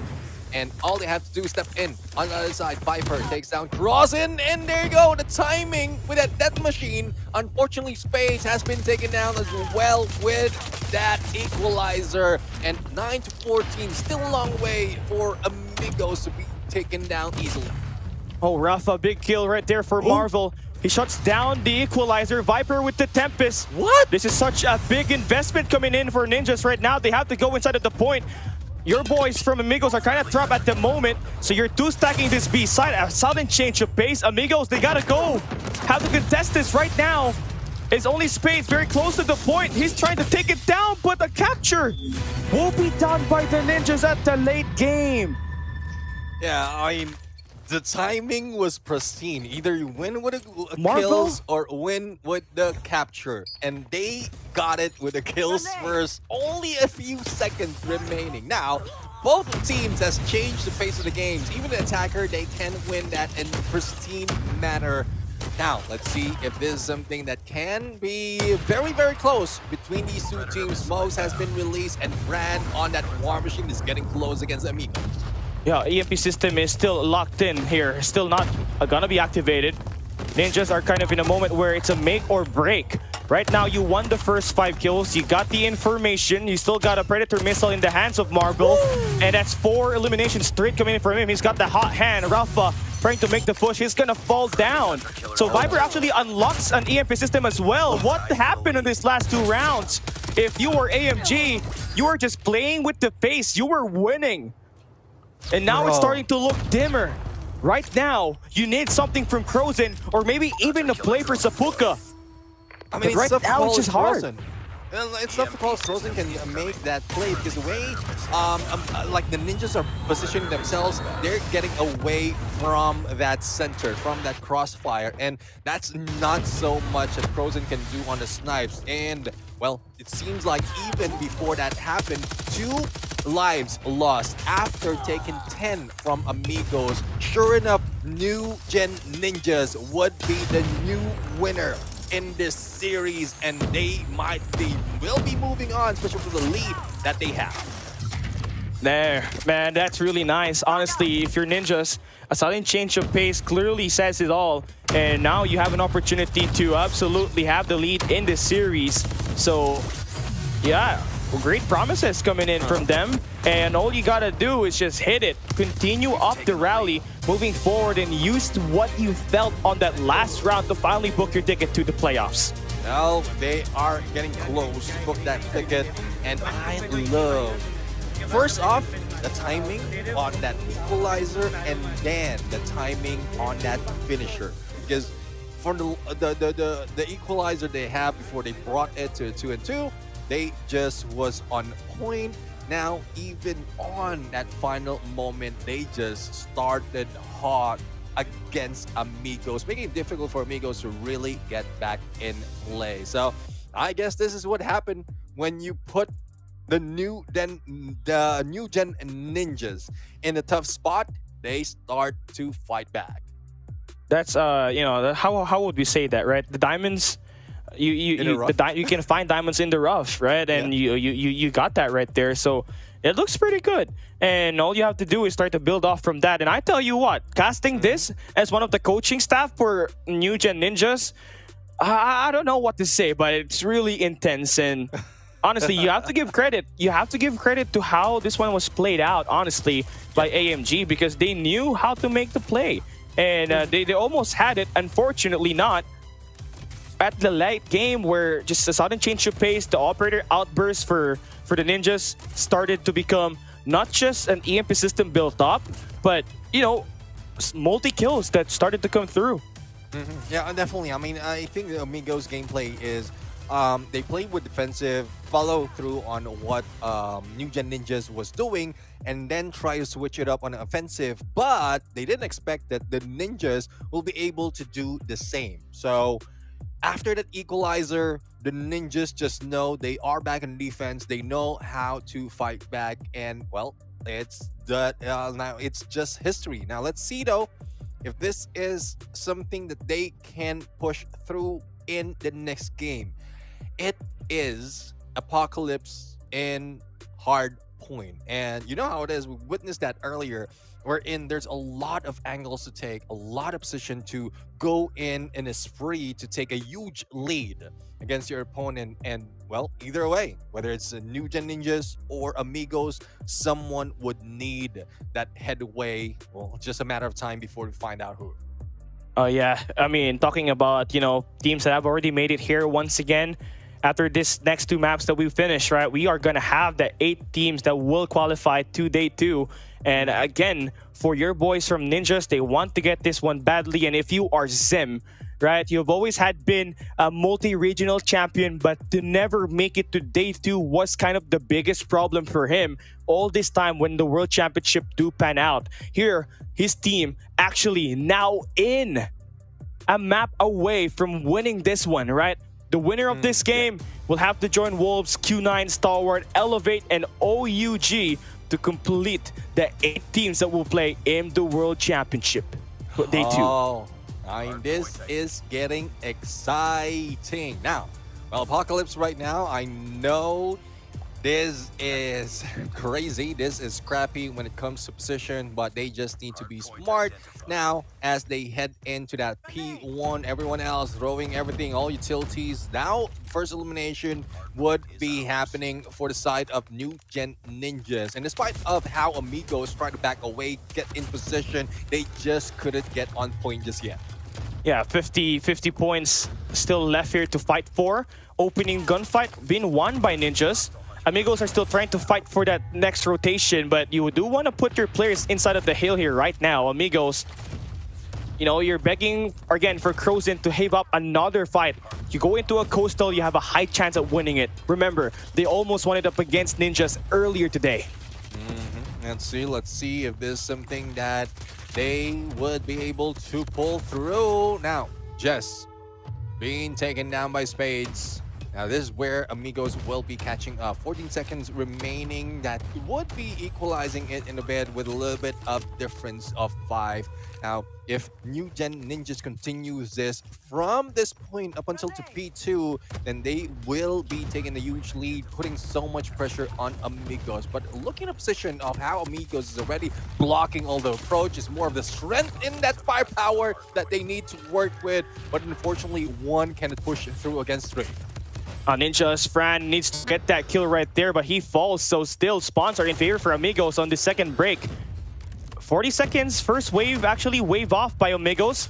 So the time that they lost initially on that first hard point, is going to be taken away, and they're going to have to retrieve it even better. A potential 30 seconds for them on this Apocalypse Hill number 2, where it's all about the engagements, it's all about the spawn, and Spades with the massive 3Ps. Definitely, I mean, the catch up has been done by Amigos. Now, tables has been turned. Rafa on the spree, but unfortunately, he wasn't able to go in for a takedown. Now, Marvel goes down, and 12 seconds remaining, and still Amigos is following suit. But as you can see, the spawns right now for the Ninjas, they are getting close onto the next skill, and this is one that they need to guard really well, because there's so much as opening from either side, whether it's top side or on the other. If they flip that spawn, that would probably be a problem for Mutant Ninjas if they let it go. And no operator value there from Warden. Sparrow here for Jess actually shut down as well. Amigos are surging forward. Spades with a massive gameplay so far, along with Suiwa. 13-13 on our scoreline, and it's looking pretty good. P2 to P3 chain is amazing to build up this lead. New Ninjas have been scoreless ever since P2 started. Yeah, well, let's see though. That is a great chain coming from Amigos, and they're continuing on. They even know how to back away in the perfect moment, especially when operators is involved. Double of the Peretti, and Spades on the shot together with Sapuka on that Hunter, and still the battle continues, but the downfall of the Ninjas for every engagement also continues. Now, only a few seconds remaining onto this hill before we get into P4, and it is not looking good for the Ninjas. Yeah, not really looking good right now. The gunfights have come out blazing for Amigos. You need this P4 to lock in your side. You do have the early rotation. Fran has got the War Machine, so it's just going to be quite a task for Amigos to actually shot in and right now to move around the point. So this last 30 seconds, this next 50 seconds are going to be crucial if you're Ninjas. This will put you right back in this game, but look at what Amigos are doing. They're trying to flip the spawn, and Amigos successfully doing so have now put the interest of Ninjas to actually turn their heads towards Hut, and Ninjas are gonna fall behind. Rafa needs to make the play here. Fran will be able to get that Predator missile. They got them information that there's a guy on L, and he needs to be cycled in quickly. Number 4 in blue, that is going to be your boy Viper. He is gonna get that kill. 17 seconds remaining in this one. It's really scrappy. Oh boy. Couple of shots fired, but AMG definitely looks more solid on that P2, P3, and Ninjas will take P1 and P4, as I would say, to end this first rotation. We're heading back into a P1 reset, and Amigos look more dominant, to say the least. Yeah, I mean, it's tough to call right now. Now, you did mention about P2 and P3 being chained by Amigos, and then P4 and P1 that could potentially be chained by the Ninjas as well. But the way I'm looking at it right now, they understand. Amigos understand that that would be the potential, and that goes for that win and again fight coming from Jess, and they follow suit. Now, they're very close to being able to get it. That Suiwa would, the Tempest, a little bit too far though, but might have a good opening in a bit. But is it a little bit too late? Amigos already on point. 30 seconds is fair. Operators also being used quite well, and this looking like continuation of what we've seen earlier from Amigos, leaving new gen Ninjas behind. Yeah, power positions are really locked down very well.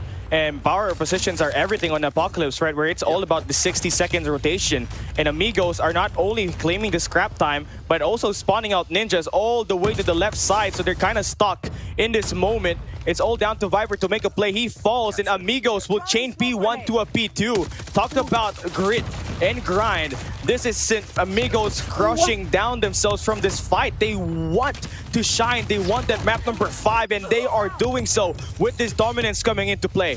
Sapuka in there making headway, and I love that he was able to clear it once that hill opens up and still being taken by Amigos. But the moment that 15 second has run out, it is now the Ninjas trying to follow through, but spawning in from ruins. They move in the courtyard, and now still the Amigos are getting into the point. The Ninjas right now trying to defend themselves. One Viper already in there, EMP triggered, and still on the roll. Yeah, 20 seconds remaining on this one. And Amigos are thinking, do they want to contest this one more time, or do they want to go out?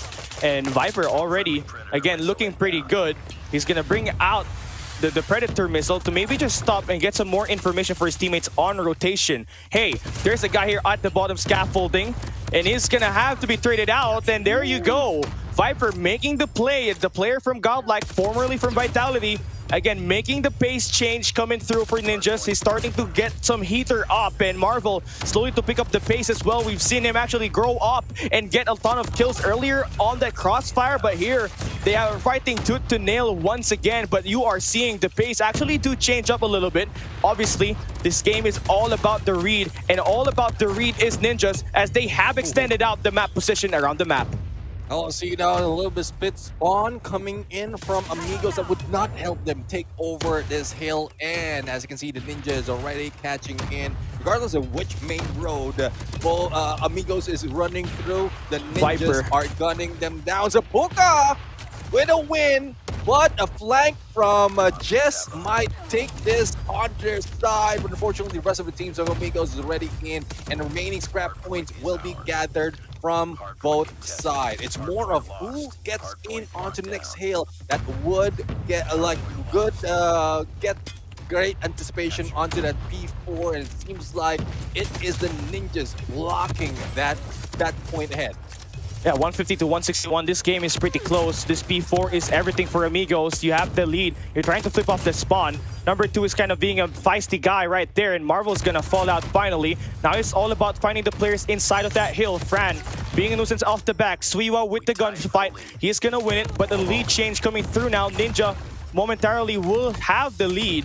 Jez trying to take down the Sparrow. That's a high value kill right there. Rafa and the crew still starting to find something inside, but Warden unlocks the operator. Should they get this gunfights locked in, they are looking at least 10 more seconds to hold inside the hill. Yeah, it looks like it, and it seems like P4 would be that lock game, that lock point for New Gen Ninjas. 10 seconds remaining, and they will be able to get it close to double century mark at this point, but close, but not enough. Now, both headway on to that next kill into P1, but everyone else is on their toes. Operators already being used, and there's still one left from Spades, and he pulls it out. That death machine still not bringing so much, and he even goes down. You need to supply the point here if you're Amigos. You don't have anything right now. You don't have the power position. You don't got the speed too. So what you want to do is start to put yourself in the board. But right now, the Ninjas are obviously putting a lot more hill pressure. Amigos are just kind of playing the point, which is possible for them to try to take. And again, this is the pressure right now. You want to try to leak out and get that P2 rotation, but for Viper and the crew, right, they've always had the adjustments to move into this matchup, but Amigos getting this 26 seconds is essential for them to still be in striking distance in this game. Yeah, definitely. I mean, if they will be able to clean this up, especially with only one remaining for the side of Ninjas, then it would be a great touch up by Amigos. But it's very close, only 10 points remaining, and there you goes. Amigos are ready on that roll. Preparation being done onto P2 in the courtyard, being guarded by Marvel. But is this enough? Will they be able to end it? Equalize on double century, and no one is clear sight to win the game. Yo, the spawns have flipped once again here in favor for Amigos. You're thinking multiple angles. If you're Fran, you need some value on this operator. You fall down, and now there is the heavy assault coming through from the equalizer, and now you're gonna see some shutdowns happening. It's Crozin as well as the operator coming in for Zapuka. That will be good enough for them to remain inside of the point. It's going to be scrappy in this matchup, and for Amigos, dying for map number 5 is what they want in this game. Oh, let's see though. In P2 domination being shown by Amigos right now. Suiwa from both sides, he will be taken down, and the comeback is real right now if New Gen Ninjas can take all this points. Spawn trap is possible, especially with all those shots, all those investment being pushed through. Unfortunately, the Ninjas will be saving that up for later. They did manage to close it out, 220 to 224, and they are on good headway into P3. Oh, this game could end it here on this map number 4. Right now, Ninjas are in a great position. You saw Amigos, they had their operators utilized on that P2 just to be able to contest the hill, and right now for Ninjas, they got 4 available. Marvel, does he get the read? Yes, he does. And for Ninjas to be here in this tournament, they were supposed to be out, but now they are close to trying to win this game, but Warden falls down. Spades with the shutdown. Fran and the crew, things are starting to shamble a little bit by bit, but your boys from Ninjas do find their way in to crawl inside. Warden and the crew just needs to go around the point. It is a scrappy fight. Warden has got the equalizer. Is this the answer for India? Can we see a representative moving forward now in this map 4? 236 to 241. Amigos are still in the game. We are seeing them stand alive. This matchup could potentially end here if Amigos manage to hold it down. Jess gets the ball down. Amigos, they were not gonna stay in the point. It's a race to the next hill. And who's gonna win it? Amigos gonna have to hold it down. It's a shutdown coming through for Ninjas. Viper with the play. Who goes in first? It's Viper. India, can we see you move on to the playoffs? No! Amigo will fall down. It's Zim and his team that will finally move on and get themselves the chance to play day 2. The Frankenstein squad that you have here for India. Bro, a great turnaround, operator domination by Viper out there, and a huge upset. Only 1 second remaining could have brought Amigos onto the next level, but the fighting spirit from, as you call them, their Frankenstein squad is still there, and they've shown up differently, especially with one opening. That is what they need. One opening, and Viper took advantage of it, clearing house, getting all the points they need to win this game and win this series. And I tell you what, man, I'm emotional right now, but again, you have to really look at the storyline here and why this thing is really big right now for India, right? I mean, they did not get their 2 teams to absolutely be here right now, and to be able to make something, to makeshift something, you unite India, Scud-like as well as Seoul, where you already know are our rivals, big rivals. They hate each other, but here they find themselves to combine. And for Zim and for India, you do manage to get your only India representative into the playoffs. Yeah, well, I'm loving storyline right now, and I'm loving result.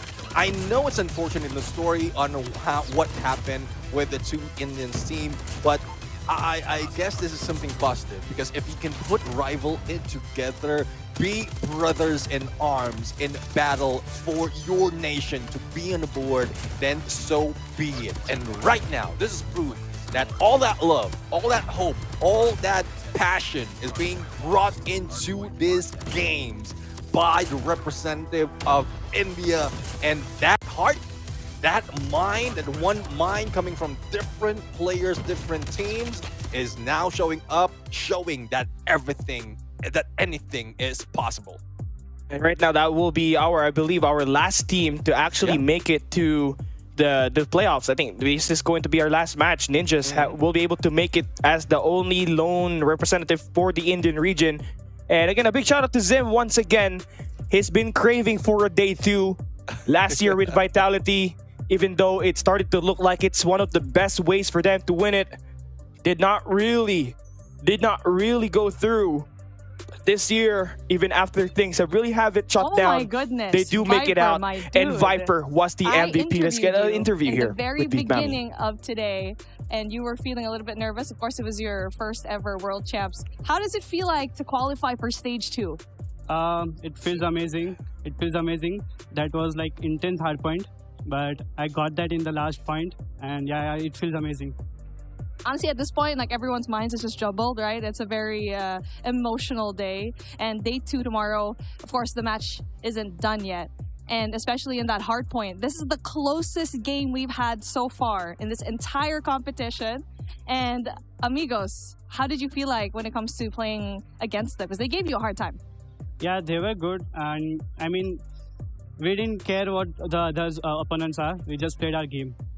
Congratulations. Thank you so much, Viper. And now let's head on over to Hill and Enigma.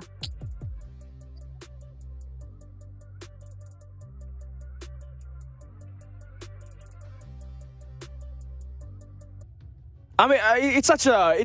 I know.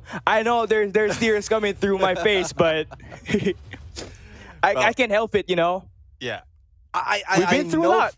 I know for a fact that you're emotional because you know the team. You know the team, the teams, the history, whatever pressure they are getting, whatever they are taking right now is just different this time around. And yeah. I understand because you're close to the team. You've seen, and even Viper did mention that it's tough. There's a lot of problems that they had to encounter before this day even happened.